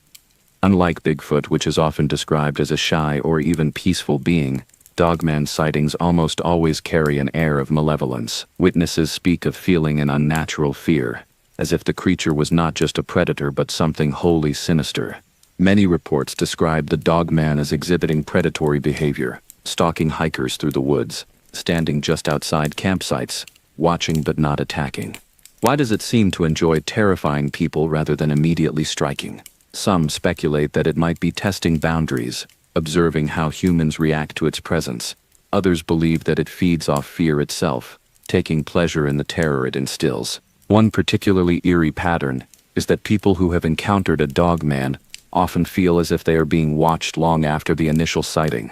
Some report strange noises outside their homes, claw marks appearing on their doors, or recurring nightmares of glowing eyes in the dark. Could it be that once you've seen the Dogman, it never truly leaves you? The Dogman remains one of the most terrifying and mysterious cryptids of North America. Unlike Bigfoot, whose image is often associated with curiosity and wonder, the Dogman is something else entirely. A predator, a shadow in the night, a creature that seems to exist just beyond the reach of understanding. Whether it is an undiscovered species, a supernatural entity, or something even stranger, the reports continue. People still see glowing eyes peering from the woods, still hear guttural howls echoing through the trees, and still feel that unnerving sensation of being watched by something unseen. If you ever find yourself deep in the wilderness, alone under the moonlit sky, and you hear the snap of a twig behind you, or the rustling of leaves when there is no wind, you might not be imagining things. The Dogman is out there, watching, waiting, and if the stories are to be believed, once you know about it, it knows about you too. In the vast, rugged landscapes of the American Midwest, where the rolling plains stretch into shadowed forests, a beast is said to roam, a creature that defies categorization, neither entirely wolf nor something wholly unknown, known as the Shunka-Warakeen. This cryptid has been whispered about in the lore of indigenous tribes and settler accounts for well over a century. It is a spectral predator, a nightmare with a long, low-slung body, dark matted fur, and glowing eyes that pierce through the darkness like burning embers. Some say it is a lost species, an ancient predator that has somehow defied extinction. Others believe it to be something far more mysterious, a supernatural harbinger, an omen that brings misfortune to those who lay eyes upon it. The legend of the Shunka-Warakeen finds its roots in the traditions of the Iowa, Omaha, and other Native American tribes who spoke of a beast that prowled the outskirts of their settlements, striking down livestock and vanishing before it could be hunted. To these early cultures, it was not merely an animal, but a spirit, a manifestation of something beyond human understanding. The name itself translates roughly to carries off dogs, an ominous reference to the creature's supposed habit of preying upon the domesticated animals of the tribes, and later the settlers who moved westward. One of the most compelling accounts of this cryptid comes from the 19th century, when a Montana rancher named Israel Ammon Hutchins supposedly encountered and shot an animal that closely resembled the descriptions of the Shunka-Warakeen. The carcass was mounted and displayed for years in a small museum, where it baffled visitors and scientists alike. It had an elongated body, unusually dark fur, and a jaw structure that didn't quite match any known species of wolf, coyote, or dog. Then, in the mid-20th century, the specimen disappeared without a trace, deepening the mystery even further. If the Shunka-Warakeen was merely a misidentified species of wolf or an extinct predator, its legend might have faded with time. But sightings have persisted. In the early 2000s, a rancher in Montana reported that a strange, black-furred beast had been stalking his property, moving in the shadows with an intelligence that was unnerving. When he attempted to track it, he found footprints unlike any he had seen before, larger than a wolf's, yet distinctly different in structure. The creature eluded him, leaving only its eerie howls echoing across the plains. Could the Shunka-Warakeen be an undiscovered predator, one that has adapted and survived in the remote stretches of North America? Or is it something else entirely, a being that belongs more to the world of folklore and superstition than to zoology? Some researchers have suggested it could be a relic of an ancient species, such as the Andrewsarchus, a prehistoric mammal that once roamed the earth. While such a creature is believed to have gone extinct millions of years ago, the idea that a similar predator might have persisted in isolation is not entirely impossible. Others speculate that the Shunka could be a regional variation of the dire wolf, a species that once thrived during the Ice Age before supposedly vanishing. However, if that were the case, the sheer number of modern sightings suggests that these creatures would have had to evade human discovery for thousands of years, an unlikely scenario given our advancements in wildlife tracking and documentation. Still, there are those who hold firm to the belief that the Shunka is more than just an undiscovered predator. In certain Native American traditions, the creature is tied to spiritual warfare, said to appear as an omen of death or disaster. Some stories even claim that the beast is not bound by the laws of nature at all, that it can vanish at will, shifting between the physical world and the realm of spirits. Witnesses have described the animal suddenly disappearing before their eyes, as if slipping into another dimension, its ruinful howls lingering even after it is gone. Skeptics argue that the Shunka is simply a case of mistaken identity, perhaps a rare hybrid of wolf and dog, or an unusually large coyote with a genetic mutation. And yet, the sheer consistency of reports over centuries, combined with the physical evidence that once existed in the form of a taxidermied specimen, makes the mystery harder to dismiss outright. As with so many cryptids, the Shunka exists in the space between truth and legend, between science and folklore. Is it a lost species, waiting to be discovered, a phantom of the wilderness, appearing only to those who stray too far into the unknown? Or is it something else entirely, an entity beyond classification, something that belongs not to the natural world, but to the shadowed places of the human imagination? One thing remains certain: in the darkened corners of the American frontier, where the wind whispers through the trees and the night is alive with distant howls, the legend of the Shunka refuses to die. In the heart of North Carolina, in the quiet town of Bladenboro, an unseen terror once prowled the night. The winter of 1953 brought more than just the usual chill. It brought fear, a fear that swept through the town as livestock and pets began turning up dead, their bodies mangled in ways that defied explanation. Witnesses spoke of an elusive predator, a shadowy beast with piercing eyes and a hunger that seemed unquenchable. They called it the Beast of Bladenboro, a cryptid that for a time gripped the town in terror and left behind a legacy of mystery that endures to this day. The first sign of trouble came in late December, when farmers discovered their livestock slaughtered in a gruesome fashion. Goats, dogs, and even cows were found drained of blood, their corpses left behind with minimal signs of struggle. It was as though something had overpowered them instantly, dispatching them with unnatural efficiency. Panic quickly set in as reports spread, each more disturbing than the last. Whatever was responsible wasn't just killing to eat. It was something far stranger, something that seemed to take life simply for the sake of it. Desperate for answers, locals began describing what they believed was the culprit. Some claimed to have glimpsed a large feline-like creature, black in color with an unnatural gait and a long, sinuous tail. Others swore it was wolf-like, its form blending into the shadows, moving in eerie silence. Some even insisted it was something more monstrous, a beast with the strength of a big cat, the cunning of a wolf, and a supernatural presence that defied logic. What was strange was that none of the victims seemed to have been eaten. This was not a normal predator. This was something that appeared to hunt purely for the kill. The town quickly turned into a hub of fear and speculation. Armed groups of hunters and concerned citizens scoured the nearby woods, hoping to track the creature and put an end to its rampage. The hunt led to the discovery of more carcasses, more evidence that something was out there, lurking just beyond the light of their torches. Dogs refused to track the beast's scent, their behavior erratic and fearful, as if whatever they were chasing was something beyond their comprehension. As the killings escalated, so did the hysteria. Eyewitness accounts poured in, each adding to the mystery. One man described a huge shadow leaping across the road, moving with unnatural speed. Another claimed to have seen a pair of glowing eyes staring at him from the tree line, before the creature let out a terrifying, unearthly scream. The fear became so widespread that Bladenboro's mayor, Bubbly J. Fussell, took action, organizing official hunting parties in an attempt to put an end to the chaos. Over the course of the following weeks, over 500 hunters from across the state arrived, armed and determined to find the beast. Then, as suddenly as it had begun, the attacks stopped. No explanation, No definitive conclusion, just an eerie silence. Some believe that the hunting parties successfully killed the creature, though no confirmed body was ever recovered. Others speculate that the beast simply moved on, retreating into the wilderness before it could be captured.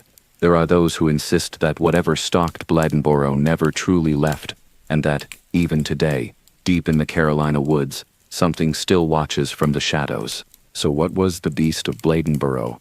Theories abound, but no definitive answer has ever been reached. Some believe it was a panther or cougar, though the local wildlife authorities have long insisted that no such big cats inhabit North Carolina. Others point to a rabid wolf or a pack of unusually aggressive wild dogs, though this does little to explain the precision of the kills, the draining of blood, or the sheer terror that accompanied the beast's presence. There are also those who argue that the creature was something else entirely, something that defies conventional classification. Some cryptid researchers suggest that the beast of Bladenboro could be related to other legendary creatures, such as the chupacabra or even the black shuck, spectral hounds said to be omens of death in English folklore. The idea that the beast was something supernatural, an entity that only appeared for a brief moment in time before vanishing, continues to intrigue those who study the unknown. What makes the story even stranger is that sightings of a similar creature have persisted over the decades. In later years, reports of mysterious feline-like predators have surfaced in nearby counties, and even as recently as the early 2000s, strange killings with eerily familiar patterns have been recorded. Some locals whisper that the beast of Bladenboro never truly left, it simply became better at hiding. Even today, the town of Bladenboro has not forgotten the events of 1953. The legend of the beast has become part of local folklore, even inspiring an annual festival known as Beastfest, where residents celebrate the town's eerie past. What was once a source of terror has now become a story of intrigue, an unsolved mystery that continues to capture the imagination of those who dare to look into the dark corners of North Carolina's wilderness. The beast of Bladenboro remains one of America's most chilling cryptid encounters, a reminder that even in a world where we believe we have tamed the wild, there are still things lurking in the shadows, waiting, watching, and perhaps even hunting. Deep within the tangled swamps of Louisiana, beyond the outskirts of New Orleans, lies a place that has long been avoided by those who know its name. It is a place, swallowed by nature, where the road narrows into little more than a dirt path, its edges crumbling into thick marshland. This is Grunch Road, a lonely stretch that has been the subject of whispered warnings and chilling stories for generations. The tales tell of creatures small, twisted beings with glowing eyes, razor-sharp fangs, and an insatiable hunger for flesh. These beings are known as the Grunch, and those unfortunate enough to cross their path rarely live to tell the tale. Legends of the Grunch go back farther than most people realize. Some say the creatures were once humans, outcasts who had been forced to live on the fringes of society.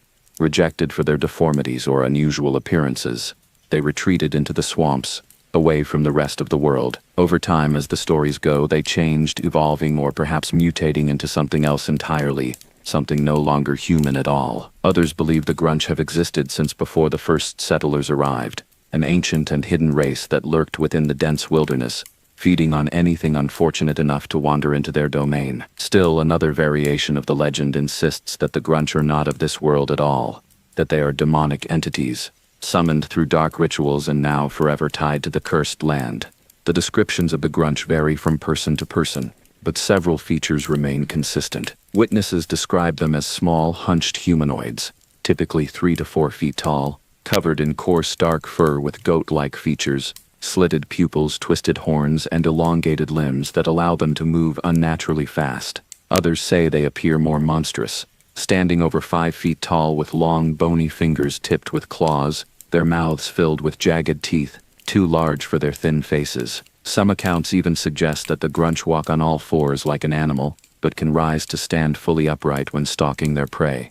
Their movements are said to be jerky and unnatural, as though their bodies don't quite belong in this world. Then there are the eyes. Every story describes them glowing, piercing, hypnotic. Some say their eyes burn like embers, while others claim they shimmer with an unnatural blue or green glow, standing out in the darkness like distant lanterns. Those who have locked eyes with the Grunch often report feeling an overwhelming sense of dread, as if some unseen force is pressing against their very soul. One of the most unsettling aspects of the Grunch is their supposed ability to paralyze their victims with fear. Many who claim to have encountered these creatures describe an overwhelming sensation of being unable to move or scream, as if their very presence induces some sort of unnatural stillness. Some believe this effect is supernatural, perhaps a hypnotic ability meant to immobilize prey before the attack. Others argue that it is simply the result of pure primal terror, a response so intense that the body locks up, refusing to obey commands. Despite the mystery surrounding their origins, the Grunch remain one of Louisiana's most persistent legends, with sightings spanning decades. One of the most infamous encounters occurred in the 1970s when a group of teenagers, eager to test the legend, decided to drive down Grunch Road late at night. They claimed to have seen two small figures standing in the middle of the road, just beyond the reach of their headlights. At first, they assumed they were stray animals, until the figures stood upright and turned toward them. What happened next would haunt them for years. The creatures let out an ear-piercing, high-pitched scream, something between the wail of a baby and the screech of a dying animal. Then, without warning, they charged at the car, moving far faster than anything humanly possible. The driver panicked, slammed his foot on the gas, the tires kicking up dirt and gravel as they sped away, but the creatures gave chase, keeping up with the car even as it accelerated. One of the passengers, too terrified to look away, later described the moment when one of the creatures lunged onto the trunk of the vehicle, its clawed hands scraping against the metal as it tried to climb aboard. By the time they reached the safety of the main road, the creatures were gone, but when they finally stopped, they found deep scratches along the sides of the car, marks that had not been there before. Stories like these are not uncommon in the region. Countless individuals have reported seeing shadowy figures darting between trees, hearing strange guttural growls from the brush, or experiencing the sensation of being watched by unseen eyes. Others tell of finding animals drained of blood, their corpses left eerily intact, as if something had fed on them without tearing them apart. This detail has led some to compare the Grunch to the infamous chupacabra, though those who have encountered the creatures insist that they are something else entirely, something older, something worse.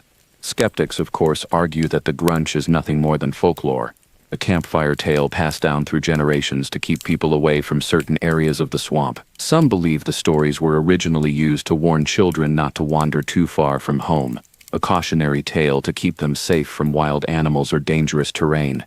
Others suggest that the sightings may simply be misidentified animals, such as wild dogs, coyotes, or even escaped exotic pets. The swamps of Louisiana have been home to many bizarre and undocumented creatures, and it's not impossible that some unknown species of animal could be responsible for the legend. But those who have seen the Grunch firsthand, those who have looked into their glowing eyes and heard their unnatural cries, do not believe they are simply animals. They believe that something lurks in the shadows of Grunch Road, something that should not exist, something watching, waiting, and hunting. Perhaps the scariest thought of all is this: if the Grunch is real, if these creatures do roam the swamps under cover of darkness, then how many people have gone missing over the years without anyone ever realizing what truly happened to them?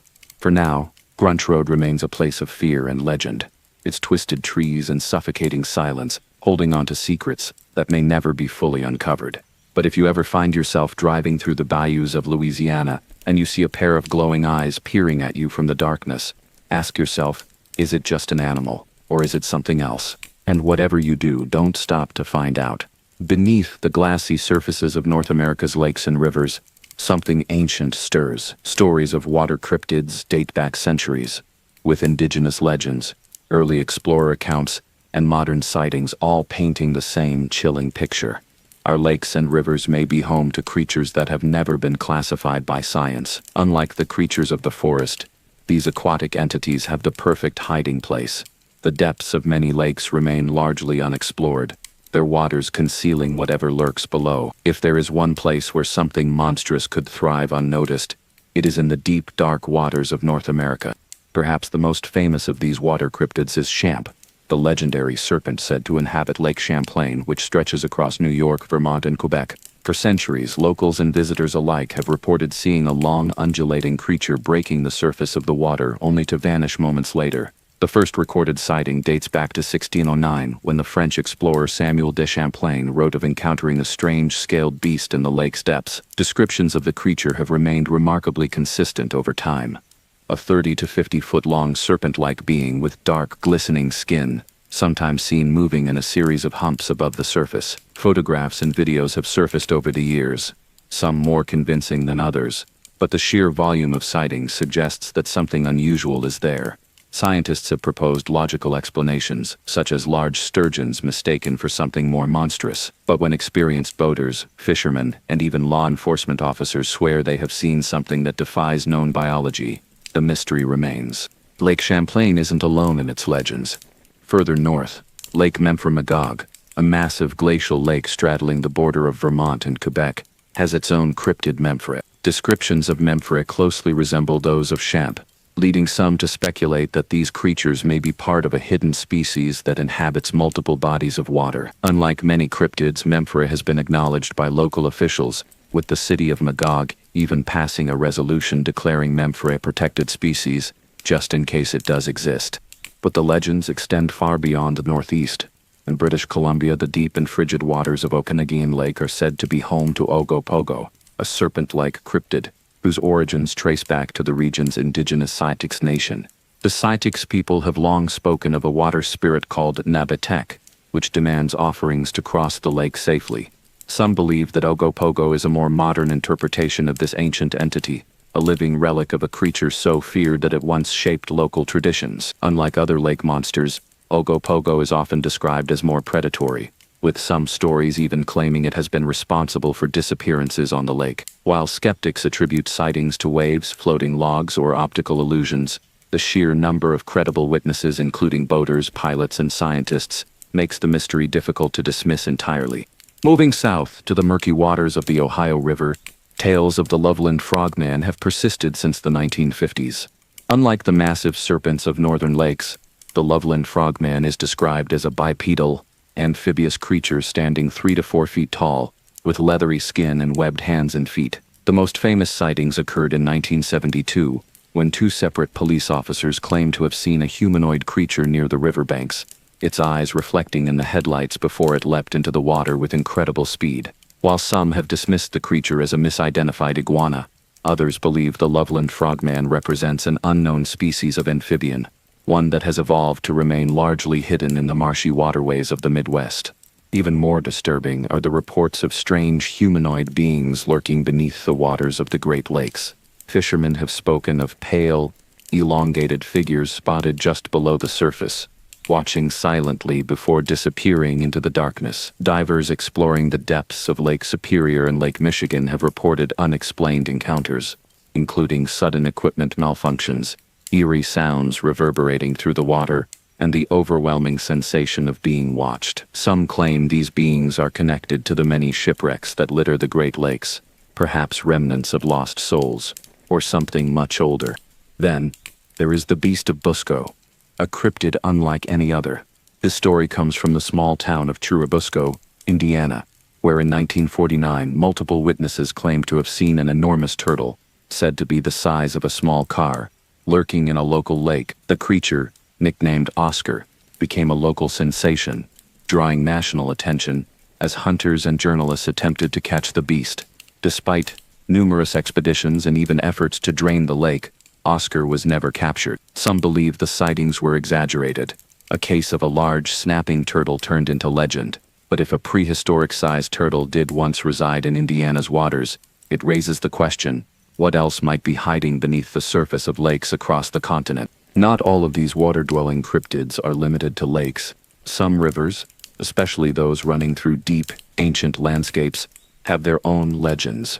The Altamaha, or Alti, is said to inhabit the Altamaha River in Georgia. Described as a long, seal-like creature with ridges along its back, Alti has been seen swimming through the brackish waters near the river's mouth, occasionally surfacing before vanishing again. Unlike many cryptids, reports of Alti are not isolated.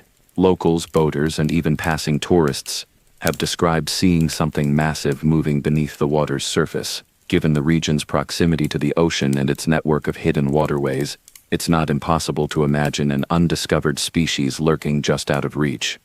As with all cryptid legends, the question remains, if these creatures exist, why haven't they been conclusively documented? The answer may lie in the sheer vastness of the waterways they call home. Many of North America's lakes and rivers are deeper than they appear, their true depths remaining largely unexplored.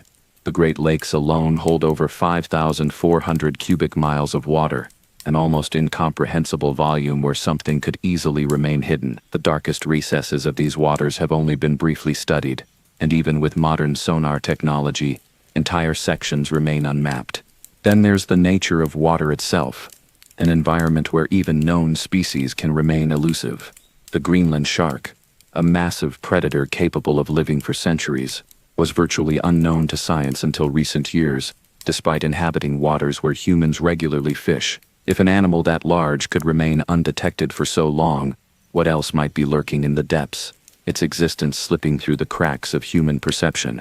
Skeptics argue that many sightings are simply optical illusions, misidentified animals, or hoaxes, but for those who have seen these creatures with their own eyes, no amount of reasoning can erase what they witnessed. Whether they are prehistoric survivors, undiscovered species, or something beyond our understanding, the water cryptids of North America continue to inspire fear, wonder, and speculation. The next time you find yourself standing at the edge of a vast, still lake, watching the water ripple in the moonlight, consider this. What if something is watching back? What if just beneath the surface, something ancient, something waiting is preparing to rise? Because in the deep unknown where the waters run dark and secrets are swallowed whole, the truth may be stranger than we ever imagined. Water has always held an undeniable power over humanity. It sustains life, yet it can just as easily take it away. Throughout history, people have disappeared without a trace into North America's lakes and rivers, their fates unknown, their last moments swallowed by the depths. Some vanish under explainable circumstances, accidents, misfortune, the deadly pull of currents, but others disappear under conditions so bizarre, so impossible, that logical answers crumble beneath the weight of mystery. These cases, the ones that defy explanation, often take place in regions where water cryptid sightings are frequent. It raises a disturbing question. Are these disappearances the result of natural forces, or is something lurking beneath the surface, waiting for the right moment to pull its victims under? One of the most infamous cases of unexplained water disappearances comes from Lake Superior, a body of water so vast and unpredictable that it has earned the nickname the Graveyard of the Great Lakes. Among its many maritime tragedies is the disappearance of the crew of the Thomas Hume in 1891. The ship set out to transport lumber across the lake, but neither it nor its 7 crew members were ever seen again. No wreckage was found, no bodies recovered. The lake simply swallowed them whole. The Thomas Hume isn't alone. Hundreds of ships and their crews have disappeared without a trace in Lake Superior, many under perfect weather conditions with experienced sailors at the helm. Some believe these disappearances can be explained by the lake's volatile weather patterns, but others suggest something more, something watching from beneath the waves, waiting for the right moment to drag entire vessels into oblivion. Lake Superior's mysteries don't stop at vanished ships. Fishermen and divers have reported seeing eerie, shadowy shapes moving beneath the water's surface, sometimes pacing their boats, other times circling just out of reach. Some claim to have seen strange humanoid figures swimming just beneath the waves, their elongated limbs and pale, featureless faces disappearing when approached. Divers have returned to the surface, shaken and unable to describe what they encountered. Others have failed to return at all. Those who live along the shoreline speak in hushed voices about something ancient that lurks in the depths, something responsible for the disappearances that have plagued the region for centuries. But Lake Superior isn't the only body of water with a reputation for inexplicable vanishings. In British Columbia, Okanagan Lake, home to the infamous Ogopogo, has its own share of missing persons cases. Some of these vanishings involve experienced swimmers and boaters who should have been able to survive any ordinary mishap. In several cases, individuals were seen swimming or boating just moments before they disappeared, only for search teams to find no sign of them. Even stranger are the cases in which bodies do eventually surface, but in conditions that defy logic. Some have been found miles from where they disappeared, in waters that should have carried them in the opposite direction. Others have been recovered without any signs of drowning, their expressions frozen in what rescuers describe as a look of absolute terror. Further south, the Mississippi River has long been a site of unexplained disappearances. The river is powerful, its currents relentless, but some cases defy the expected patterns of drowning victims. In recent years, an alarming number of young men have vanished near the river, often after a night out in nearby cities. Days or weeks later, their bodies are found in the water, sometimes in locations that had already been searched. Law enforcement often attributes these cases to accidents or intoxication, but some investigators have noted a disturbing pattern. Victims frequently disappear in areas where strange water cryptid sightings have been reported. Is there a predator lurking beneath the Mississippi? One that has evaded discovery? The idea that something could be actively preying on humans in the water is not new. Many indigenous legends speak of water spirits or creatures that lure people to their doom. In some traditions, these entities are shapeshifters, capable of appearing human to draw victims closer before revealing their true nature. In the Pacific Northwest, stories of the Waterman tell of a creature that resembles a drowning person calling out for help. Those who attempt to rescue it are never seen again. Some believe this legend is tied to actual disappearances in the region, a warning passed down through generations.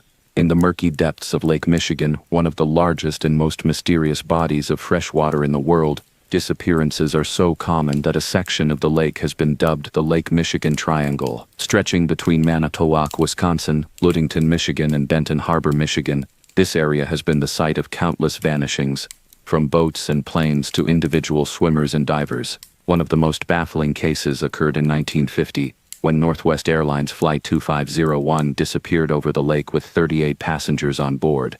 To this day, no wreckage has ever been found, and no bodies were recovered. Some believe the lake itself is responsible, a force of nature that simply does not give back what it takes. Others suggest a more unsettling explanation. Something in the lake pulled the plane down, and whatever it was, left no trace. Then, there are cases of people disappearing from smaller, isolated lakes and rivers, places where accidents should be rare. In the deep forests of Montana, Idaho, and Alaska, remote lakes have been the sites of disappearances that locals attribute to something in the water, something that waits for those who wander too close. Hunters and campers tell of hearing strange splashing sounds in the dead of night, as if something massive were moving just offshore. Some claim to have seen ripples forming in completely still water, moving toward them with deliberate purpose. Others have returned from their trips with chilling stories of something grabbing at their legs while they waded into the water, only to disappear the moment they turned to look. Skeptics argue that most water disappearances can be explained by natural factors: hidden currents, cold shock, exhaustion, or disorientation. But for those who have lost loved ones under bizarre and seemingly impossible circumstances, these explanations do not suffice. When a person is there one moment and gone the next, when bodies appear where they shouldn't, or when those who survive describe encounters with something unnatural, the official explanations feel hollow. Some researchers believe that undiscovered aquatic predators, perhaps even species of giant intelligent eels or prehistoric holdovers, could be responsible for at least some of these vanishings. Others think that we are dealing with something beyond normal biological understanding, something that operates on the edges of our perception. Could these disappearances be tied to cryptids like Champ, Ogopogo, or the Loveland Frogman? Could the creatures people claim to see in these lakes and rivers be responsible for the countless missing persons cases that remain unsolved? There is something uniquely unsettling about water. It is vast, unknowable, and deceptive. A lake can look peaceful on the surface while hiding unfathomable depths below. A river can appear still but hold deadly currents beneath. And sometimes, when the moon is high and the night is quiet, a ripple will disturb the surface where no wind blows, where no fish should be swimming, where no movement should exist. Maybe it is just the water shifting, or maybe, just maybe, it is something else. Something watching, something waiting, and when the moment is right, something reaching up from the depths to claim another victim, leaving behind nothing but silence and the endless, whispering waves. The surface of a lake is a deceptive thing. On a calm day, it is a mirror reflecting the sky in perfect stillness. It invites swimmers, boaters, and fishermen to embrace its tranquility, to believe in the illusion of safety. But beneath that glassy surface, the world changes. Light fades into darkness. Currents shift without warning, and the deeper one goes, the more alien the surroundings become. Even in well-explored waters, mysteries remain, and in the depths of North America's most notorious lakes and rivers, Something stirs. Stories of strange creatures lurking in freshwater are as old as human memory. The idea of something monstrous living beneath the water is embedded in folklore across countless cultures, a fear so deeply rooted that it spans continents and centuries. In North America, from the Great Lakes to the smallest, most isolated mountain ponds, tales of hidden aquatic beings continue to surface. Some are said to resemble prehistoric creatures, their bodies coiling like living fossils. Others are described as more nightmarish, things that don't fit into any known category of life. These cryptids exist in the spaces science refuses to acknowledge, in the murky abyss where light does not reach. One of the most infamous legends of lake-dwelling cryptids comes from Lake Champlain, a massive body of water that straddles the border between New York and Vermont. The creature known as Champ has been reported for hundreds of years, described as a long-necked serpentine beast that occasionally breaks the water's surface before vanishing into the depths. Skeptics dismiss the sightings as misidentifications, floating logs, schools of fish, or waves playing tricks on the eye. But those who have seen Champ firsthand insist that it is something more, something with awareness, something that moves with a purpose. In 1977, a woman named Sandra Mancy captured what is perhaps the most famous photograph of Champ, an image that shows a long dark shape rising from the water. Experts have debated its authenticity for decades, but no definitive explanation has ever been found. Further north, in the icy waters of Lake Manitoba, tales of Wendigo have circulated for generations. Witnesses claim to have seen a massive eel-like creature, its body stretching over 30 feet long, undulating just beneath the surface. Native legends warn of a great beast that drags unsuspecting travelers to their doom, and even modern boaters have reported feeling something enormous moving beneath them. Some believe Wendigo could be a surviving species of ancient aquatic reptile, something from an era before humanity walked the earth. Others fear that it is something far stranger, an entity that belongs to no known branch of the animal kingdom. The Great Lakes hold more than their fair share of water cryptid stories. In Lake Erie, a creature known as Bessie has been seen since at least the 18th century. Descriptions vary, but most accounts speak of a massive, snake-like body and a head that resembles a horse or a dragon. In 1993, a group of boaters claimed to have nearly collided with something enormous that surfaced directly in front of them, its dark eyes reflecting the light before it disappeared into the lake's cold embrace. Scientists argue that no creature that large could remain undetected in a lake as frequently traveled as Erie, but the reports continue. Fishermen tell of strange disturbances in the water, of sonar readings that detect shapes too large to belong to any known species of fish. Some even claim that Bessie is not alone, that what lurks in Lake Erie may be part of a breeding population of unidentified creatures, hiding in the vastness of the Great Lakes system. But some cryptids are not the sleek, serpent-like figures of legend. Some are far more monstrous, far more unnatural. Deep in the bayous of Louisiana, reports of the Parlangua tell of a creature that is neither fish nor reptile, but something entirely different. Descriptions are inconsistent. Some claim it has a humanoid shape with slick black skin and glowing yellow eyes, while others insist it moves like a giant frog or a massive leech, slithering through the water with unsettling speed. Unlike other lake monsters, the Parlangua is said to actively pursue humans, its appearance often linked to disappearances in the region. Locals refuse to swim in certain areas, not because of alligators but because of something far worse, something that leaves no trace of its victims. In the rivers of West Virginia, an even stranger legend exists. Fishermen and kayakers have spoken of creatures with long, skeletal fingers that reach up from the water's edge, grasping at anything that comes too close. These beings, sometimes called the river walkers, are described as pale, almost translucent, with elongated limbs and sunken faces that seem to shift in and out of sight. Some believe they are spirits, remnants of those who drowned in the river, cursed to pull others down to share their fate. Others think they are something else entirely, something that exists outside of time, watching, waiting, and striking only when the moment is right. Theories about water cryptids vary.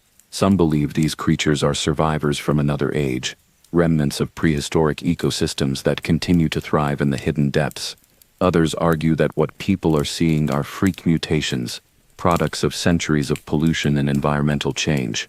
There are even those who propose something more disturbing, that these entities are not biological at all but something interdimensional, slipping in and out of our reality through the natural energy that water seems to hold. Science, of course, dismisses these ideas.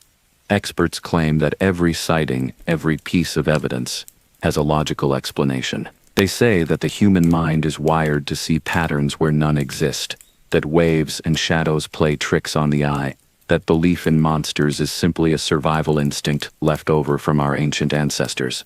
But if that were true, then why do the reports never stop? Why do people from all walks of life continue to describe the same creatures, the same impossible encounters, in completely separate regions?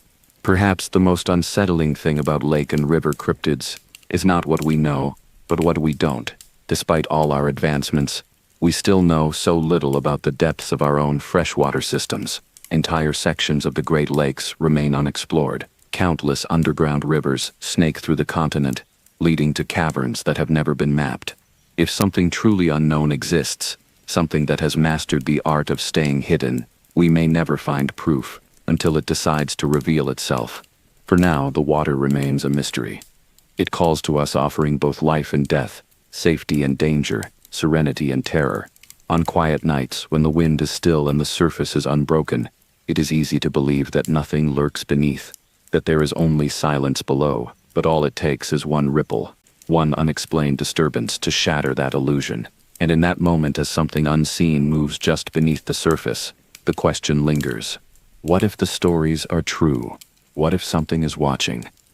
And what if, just beneath the glassy reflection of the moon, something ancient waits in the dark, waiting for the next soul to stray too close? The sky has always held a sense of wonder, a vast expanse that seems to stretch forever. It is the domain of birds, of the wind, of things that move freely above us, untethered by the constraints of the land. But sometimes, the sky is not a place of freedom, it is a place of fear. Across North America, people have reported seeing something that defies logic, something that does not belong in the modern world. Enormous birds, their wings casting shadows over the land below, creatures that should have disappeared with the dinosaurs, and yet they are seen. The stories go back centuries.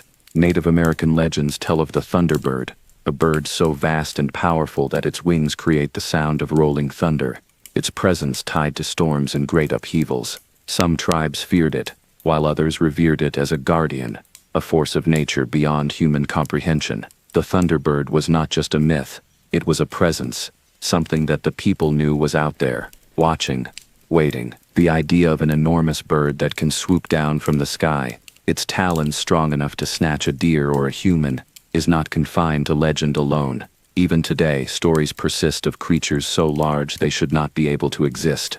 One of the most famous encounters with an enormous bird occurred in 1977 in Lawndale, Illinois. A group of children was playing outside when, without warning, two massive birds descended upon them. Most of the children ran, but one 10-year-old Marlin Lowe was not fast enough. One of the birds seized him, lifting him off the ground as he screamed for help. His mother and neighbors rushed to his aid, shouting and throwing objects until the bird finally released him, dropping him several feet onto the grass before flying away. The attack left deep scratches on Marlin's body, and his mother was left shaken. She described the birds as unlike anything she had ever seen, far larger than any known species, with dark feathers, hooked beaks, and wingspans that stretched well beyond what should be possible. The encounter was widely reported, and while some skeptics attempted to dismiss the story as an exaggerated case of mistaken identity, perhaps an oversized turkey vulture or condor, others were not so quick to explain it away. The size of the bird, the way it lifted a child off the ground, the terror it inspired. These were not details that could be easily ignored. Marlin Lowe's story was not the first, nor would it be the last. Similar reports have surfaced across the United States. In Texas, in Pennsylvania, in Alaska, witnesses describe birds with wingspans of 15 to 20 feet, soaring through the sky like relics from a prehistoric age. Some liken them to eagles or vultures, but insist that no known bird grows to such an enormous size. Others describe creatures that seem even stranger, with leathery wings and elongated faces, more akin to pterosaurs than to modern birds. These accounts raise an unsettling question: could something truly ancient still be roaming the skies? Some researchers believe that reports of giant birds may be tied to surviving terratorns, an extinct family of massive predatory birds that once ruled the skies of North and South America. The largest of these, Argentavis magnificens, had a wingspan of nearly 23 feet, larger than any bird alive today. Officially, these creatures vanished millions of years ago. Yet the similarities between their fossils and modern eyewitness descriptions are difficult to ignore. Could it be possible that a small, isolated population of these ancient predators survived into the present day, hidden in the most remote regions of the continent? Others propose that what people are seeing are not birds at all, but something far more alien. Some accounts describe these creatures as having glowing red eyes, an unsettling detail that does not align with any known species of bird. Others claim that they move without flapping their wings, soaring through the sky in an unnatural, almost mechanical manner. A few witnesses have even reported complete silence when these beings pass overhead, as though they are not bound by the normal rules of physics. These eerie characteristics have led some to speculate that the Thunderbird may not be a flesh and blood animal, but rather something supernatural, an entity that exists beyond our understanding. Theories range from the bizarre to the terrifying. Some believe these creatures are manifestations of ancient spirits, beings that appear as omens of great change or destruction. Others suggest they are interdimensional, slipping in and out of our reality, glimpsed only when the conditions are right. And then there are those who believe the truth is something else entirely, something we have yet to comprehend, something that science has not yet begun to explain.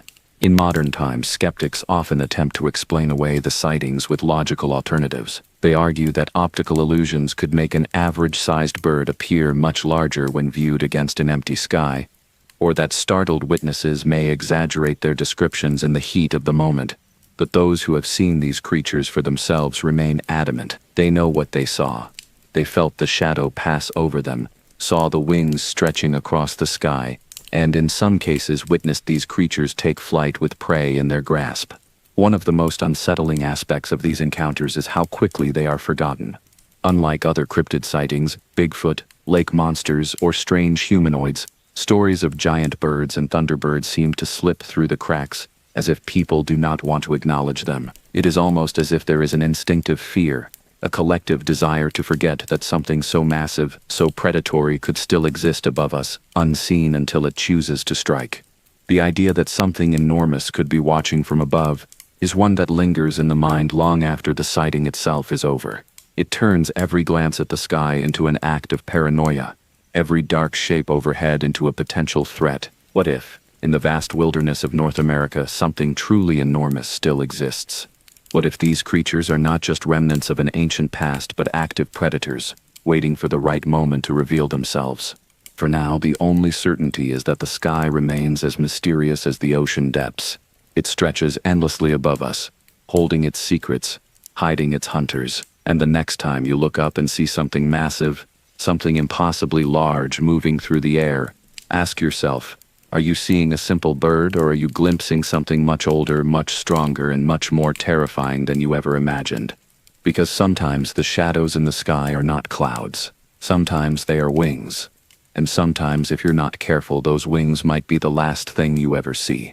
In the vast and rugged wilderness of the Pacific Northwest, where dense forests stretch endlessly and towering peaks loom over shadowed valleys, there are stories of something watching from above.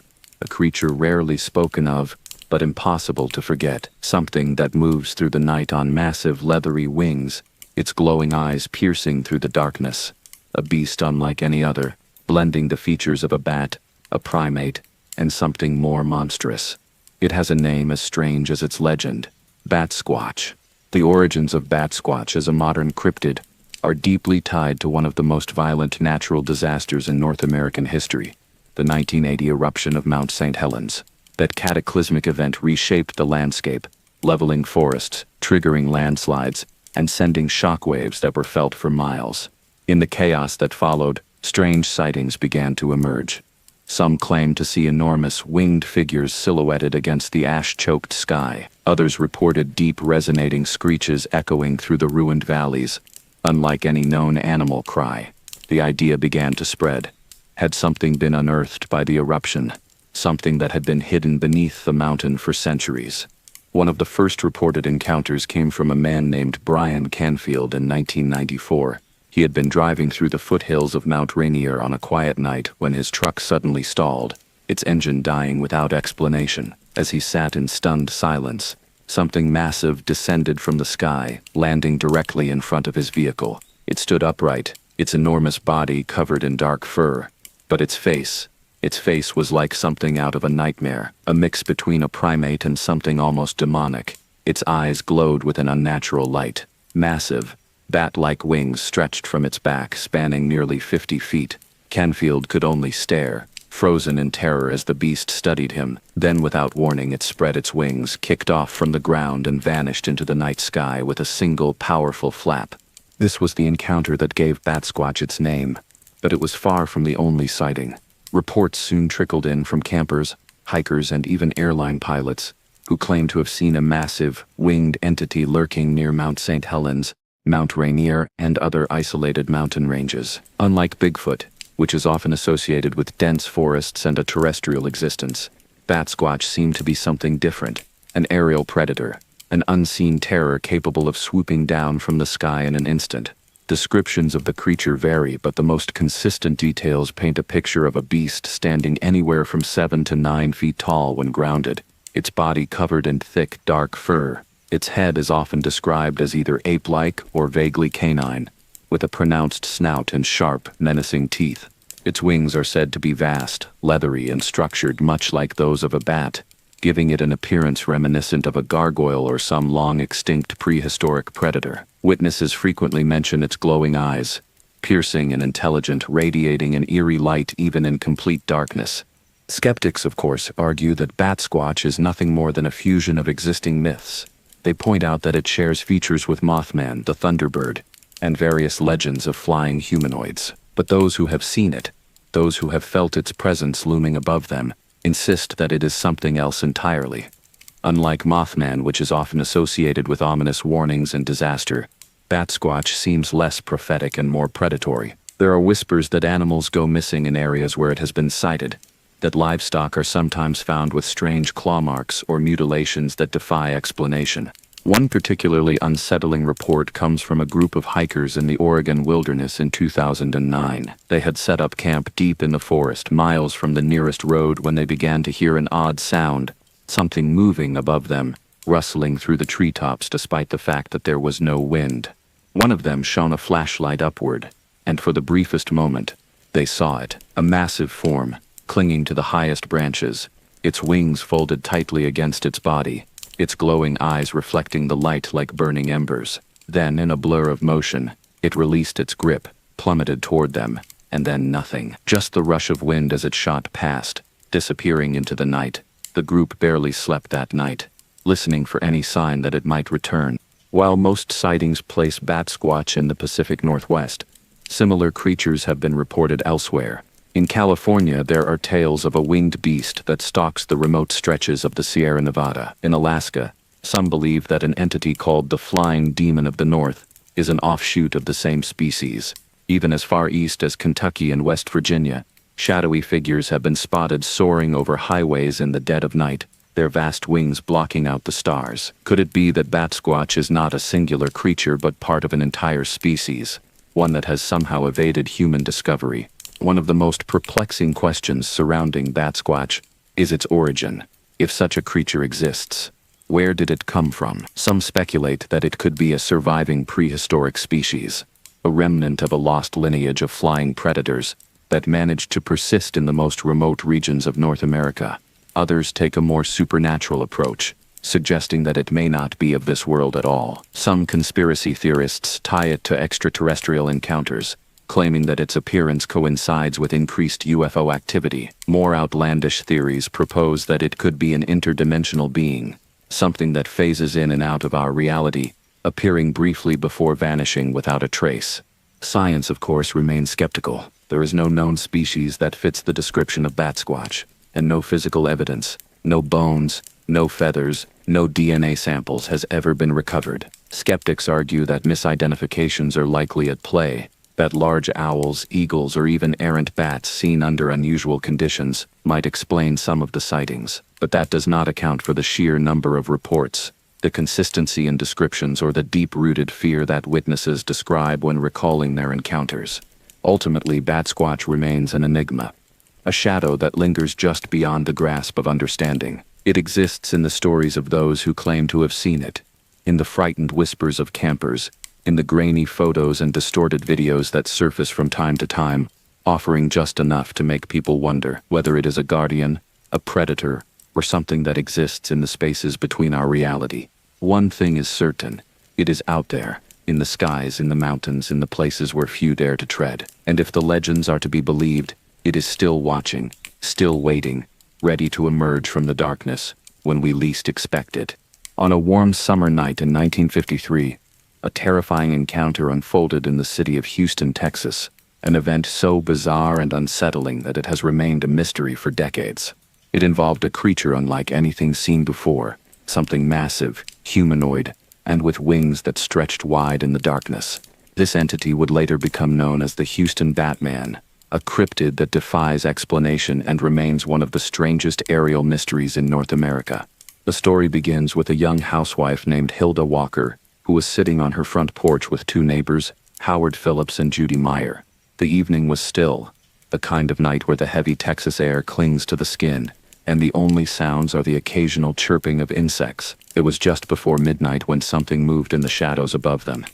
At first they thought it was a trick of the light, but as they focused their gaze, they saw something that sent shivers through their bodies. A figure loomed on the branch of a nearby pecan tree, a humanoid shape standing about 6 to 7 feet tall, with enormous bat-like wings folded behind it.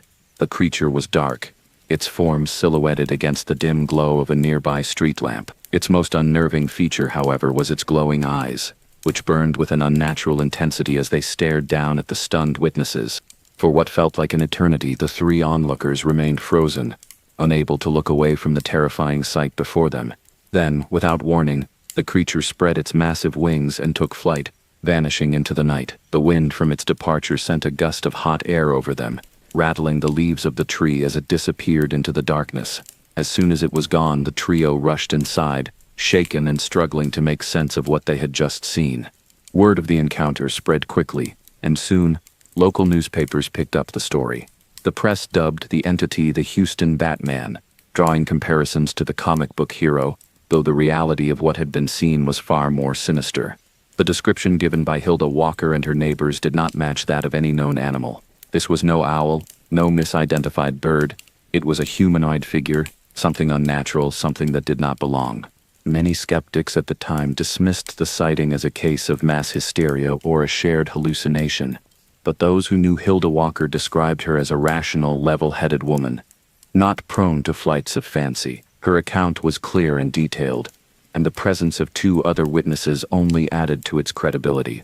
Furthermore, the Houston Batman was not an isolated incident. Over the years, there have been numerous reports of similar winged humanoids seen across North America, from the Mothman of West Virginia to the Van Meter visitor of Iowa. Theories attempting to explain the Houston Batman's existence vary widely. Some believe it could have been a large bird, such as an owl or a crane, misidentified in the dim light of night, but the size and humanoid features described by the witnesses make this explanation unlikely. Others suggest it could have been a rare, undiscovered species of flying creature, something adapted to the shadows, rarely seen by human eyes. There is even speculation that it could have been an extraterrestrial or interdimensional being, something that briefly crossed into our reality before vanishing again. One of the more unnerving theories ties the Houston Batman to other cryptid sightings, particularly the Mothman, whose appearance in Point Pleasant, West Virginia in the 1960s was associated with disaster. Some researchers wonder if the Houston Batman was an omen, a harbinger of some unknown tragedy that never made the history books. After all, sightings of similar winged creatures often seem to precede catastrophic events, as if they are somehow connected to moments of impending doom. Adding to the mystery, Houston has remained a hotbed for unexplained aerial phenomena. In the years following the Batman sighting, reports of strange winged figures in the sky continued, though they were scattered and infrequent. In some cases, motorists driving along rural highways described a dark shape soaring above them, keeping pace with their vehicles before vanishing into the night. Others have claimed to hear an unearthly screeching noise in the skies, a sound that resembles neither a bird nor any known animal. Could the Houston Batman still be lurking in the shadows of the city, watching from above? If it was a lone entity, where did it come from?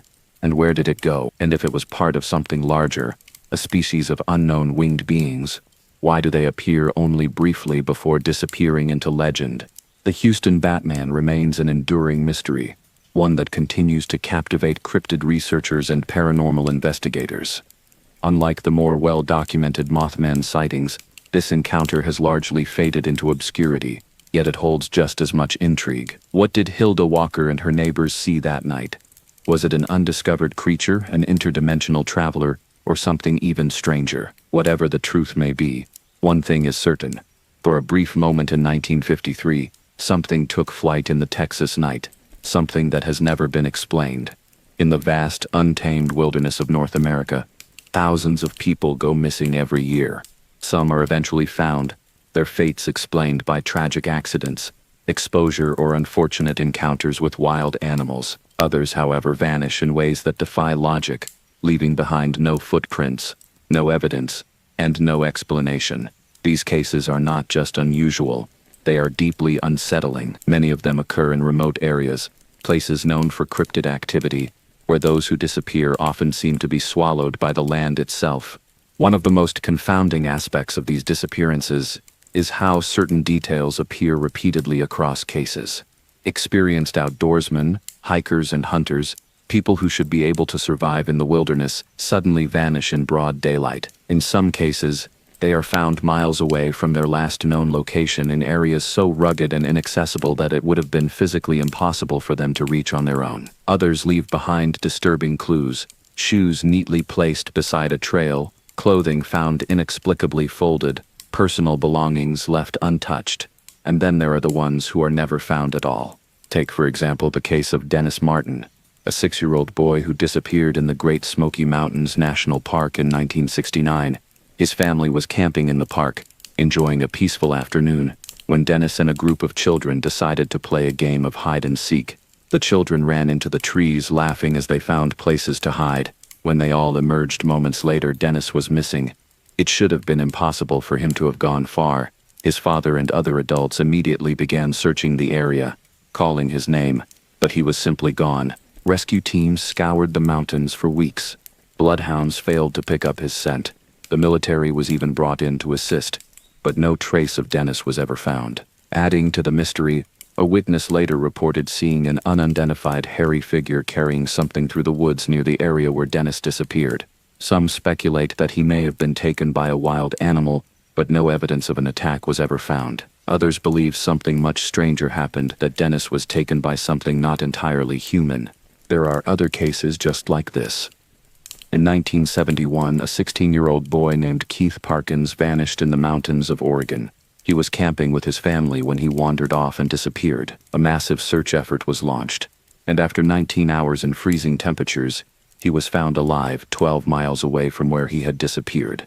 That distance should have been impossible for a child to cover on foot in such a short time, especially through rough, mountainous terrain. He had no memory of how he got there. Another chilling case is that of David Gonzalez, a 9-year-old boy who vanished in San Bernardino National Forest in 2004. He had been playing near his family's campsite when he suddenly ran toward the trees and disappeared. His mother followed, calling his name, but he was gone. Search teams combed the area for weeks, but no sign of him was ever found. Years later, his remains were discovered in a remote location, miles from where he had last been seen. What happened in those final moments remains a mystery. Time and time again, people disappear in ways that make no sense. Children, even toddlers, are found miles away from their last known location, often in places too steep or dangerous for them to have reached alone. Some are found alive, but with no memory of what happened. Others are discovered in areas that had already been searched multiple times, as if they had been placed there after the fact. There are patterns, cases where shoes are removed, cases where the missing are found near bodies of water, cases where strange lights or unusual sounds were reported in the area before the disappearance. Could it be that these individuals simply got lost, or is something more sinister at work? Some believe that cryptids, Bigfoot, dogmen, or even other unknown entities may be responsible for some of these vanishings. Witnesses have reported seeing large, shadowy figures lurking in the trees in areas where disappearances occurred. Others claim to have heard unearthly howls, clicking sounds, or eerie, chattering voices before someone went missing. One particularly disturbing theory is that these cryptids, especially Bigfoot, may be taking people for reasons unknown. Some suggest that these creatures might see humans as a threat, removing those who get too close to their territory. Others believe that these disappearances might be linked to some kind of primitive or even ritualistic behavior, that these beings, whatever they are following an ancient instinct, taking humans just as predators take prey. Then there are those who believe that what we're dealing with is not just an undiscovered species, but something more supernatural. Some witnesses describe encounters where time seems to shift, where the woods suddenly become silent, and where they feel an overwhelming sense of dread, as if they are being watched by something unseen. In these moments, some say they have glimpsed shadowy figures darting between the trees, their movements too fast, too fluid to be human. Others report experiencing bizarre distortions in reality, where the landscape seems to change, or where they suddenly find themselves disoriented, unable to recognize their surroundings. There are even cases where individuals who were missing and later found alive describe strange dreamlike experiences. Some report being in a fog, hearing voices calling to them from the woods, or feeling as if they were being led somewhere, but by what they couldn't say. Others recall seeing glowing eyes staring at them from the darkness, figures standing just out of sight. And then there are those who describe losing time, feeling as if only minutes had passed when, in reality, they had been gone for hours or even days. Could it be that some of these people are slipping into another realm? A place where time and space don't function the way we understand? Some researchers believe that certain areas, particularly those with high numbers of disappearances, may be places where the barrier between worlds is thin, where individuals might accidentally step into another dimension, only to reappear hours, days, or even years later with no memory of what happened. Theories range from the biological to the supernatural, from predatory cryptids to unknown forces lurking just beyond the veil of human perception. But no matter what explanation you choose to believe, one thing is undeniable. People are disappearing. They are vanishing in ways that defy logic, in places where cryptid sightings are common, in locations where the wilderness seems to swallow them whole.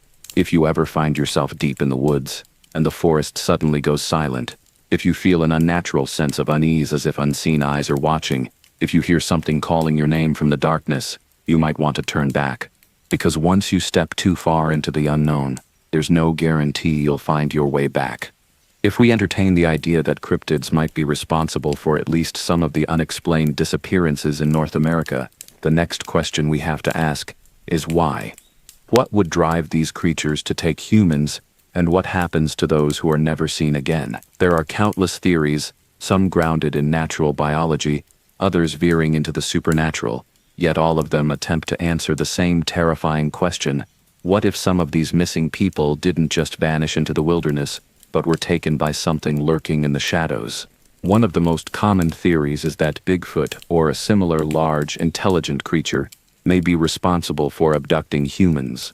Eyewitnesses have long reported that these beings seem territorial, watching from a distance but rarely making direct contact. However, some researchers believe that in certain cases, Bigfoot may not just be watching, it may be removing threats from its territory. If an undiscovered primate species has managed to survive for centuries in North America's most remote regions, it is likely highly intelligent, possibly even capable of strategic thinking. Could it be that some of these disappearances are the result of Bigfoot forcibly removing humans who venture too close to their habitat?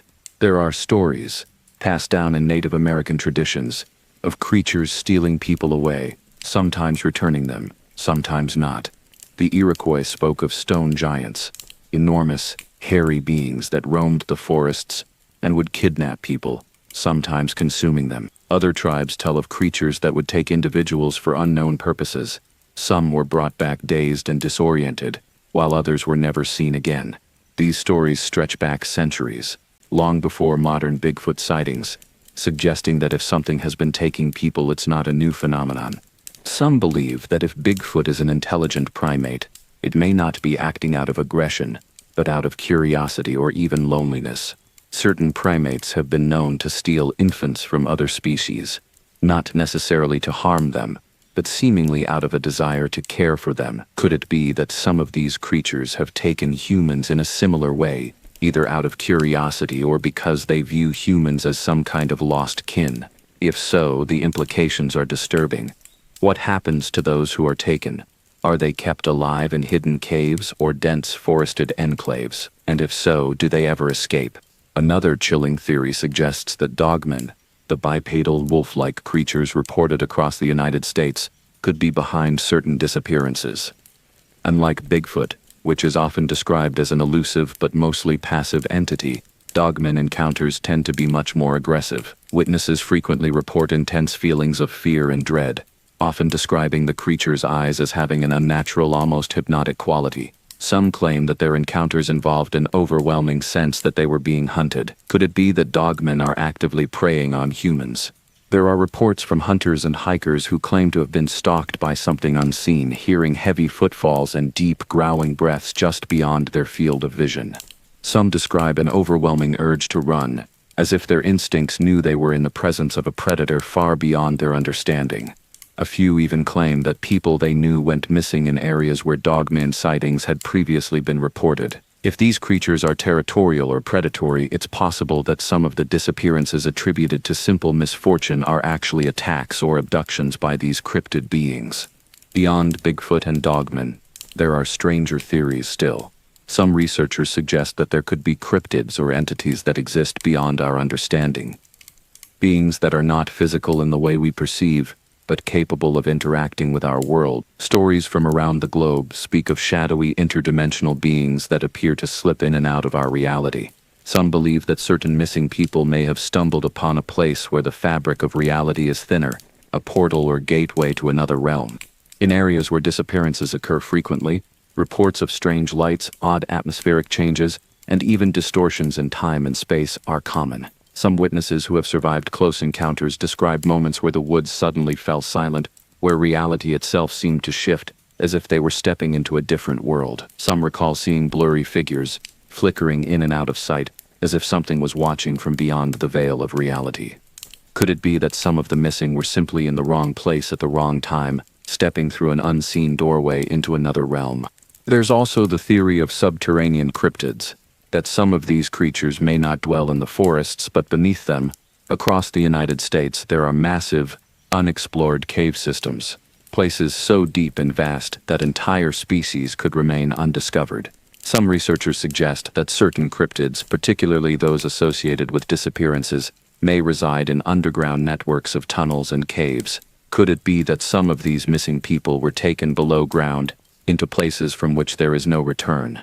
This theory aligns with disturbing reports from spelunkers and cavers who have described hearing strange noises deep within underground tunnels, sounds resembling voices, footsteps, or even guttural growls. Some claim to have seen glowing eyes staring at them from the darkness, and a few have even described narrow escapes, as if something was trying to pull them deeper into the tunnels.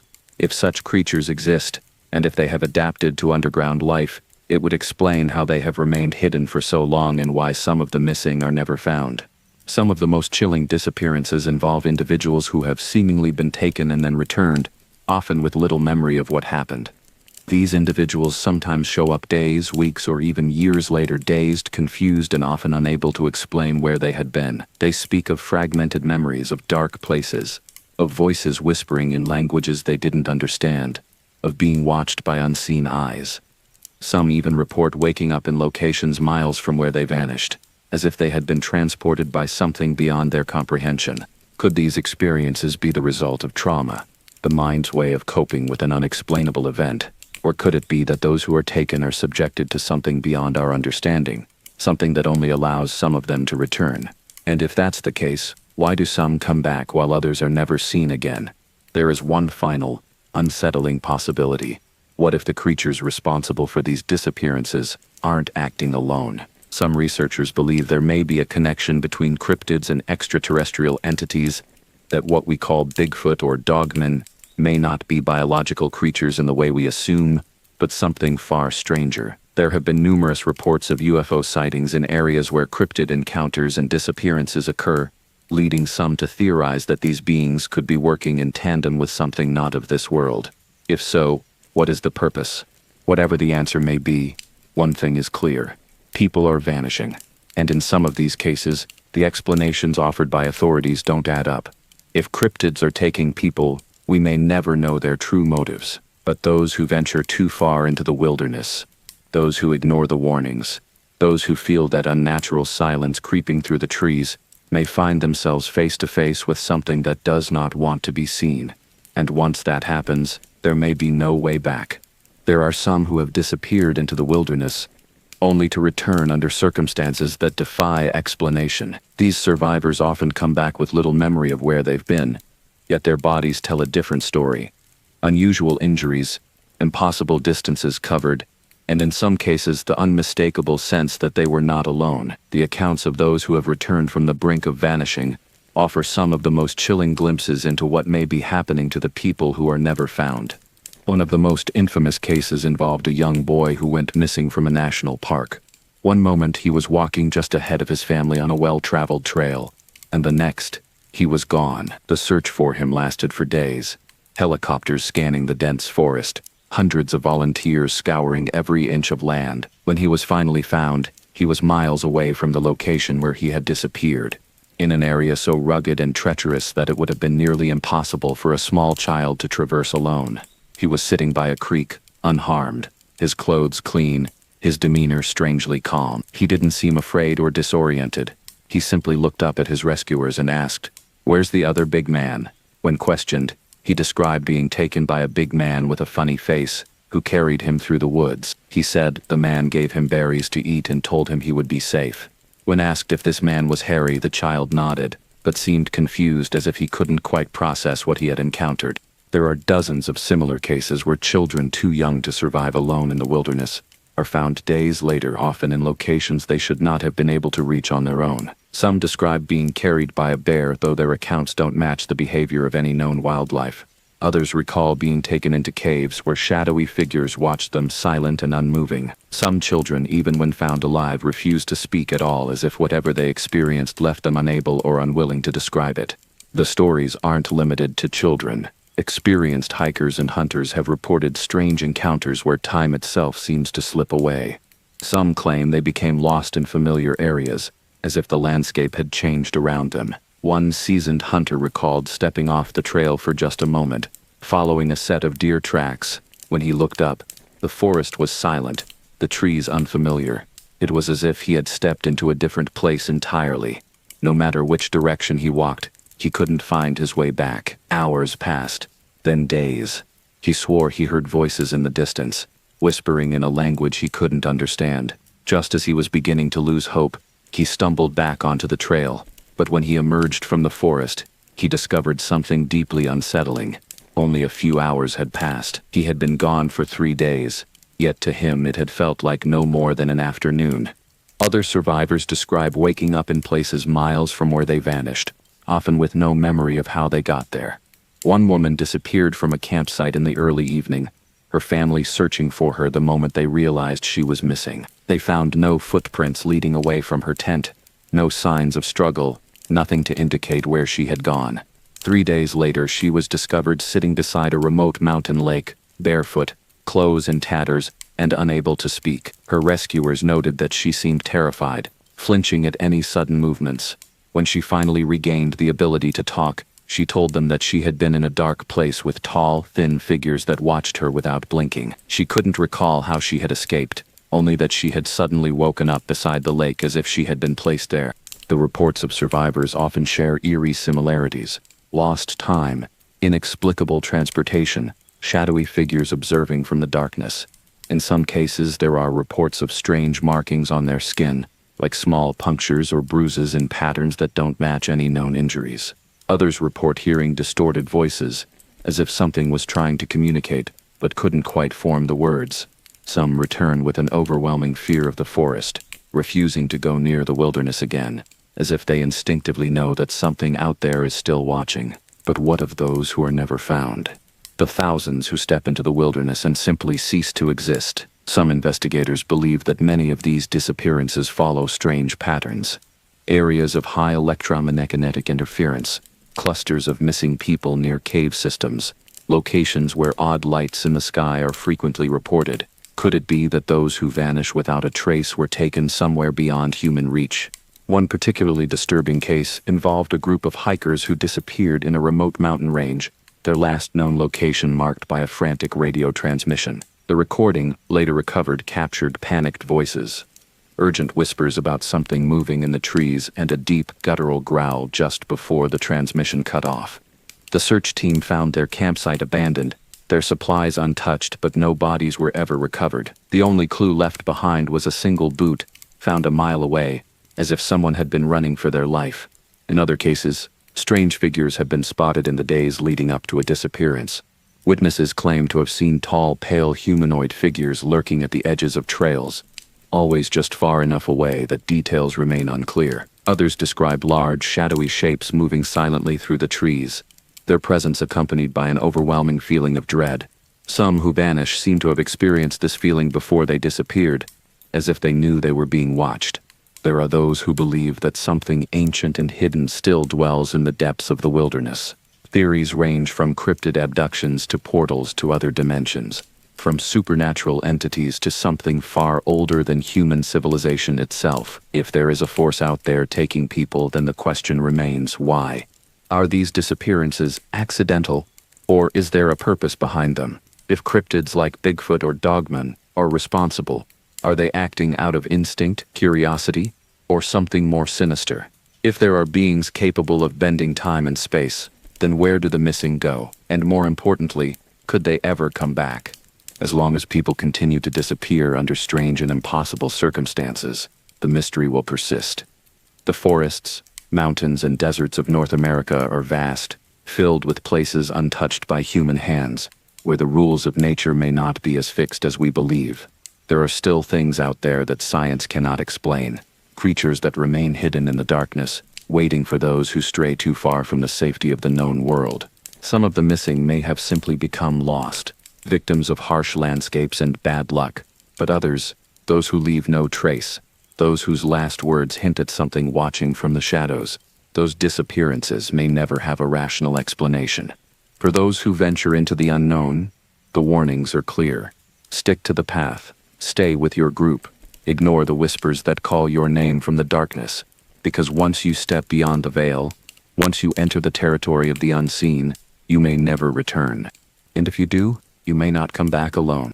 The world of cryptids is a realm of shadowy figures, whispered legends and sightings that defy explanation. From the dense forests and vast lakes to the desolate deserts and endless skies, these creatures leave behind traces of their existence. Footprints in the mud, eerie calls in the night, fleeting glimpses caught in the corner of an unsuspecting eye. Yet, the deeper we search, the more elusive the truth becomes. Are these beings remnants of an ancient past, creatures yet to be classified, or something beyond our understanding? The stories persist, the encounters continue, and the mysteries only grow. If you've enjoyed this journey into North America's strangest and most elusive cryptids, be sure to subscribe and check out our other explorations into cryptids. There's always more waiting in the darkness, just beyond the reach of certainty. Thanks for watching, and as always, stay curious, stay vigilant, and until next time, sleep well.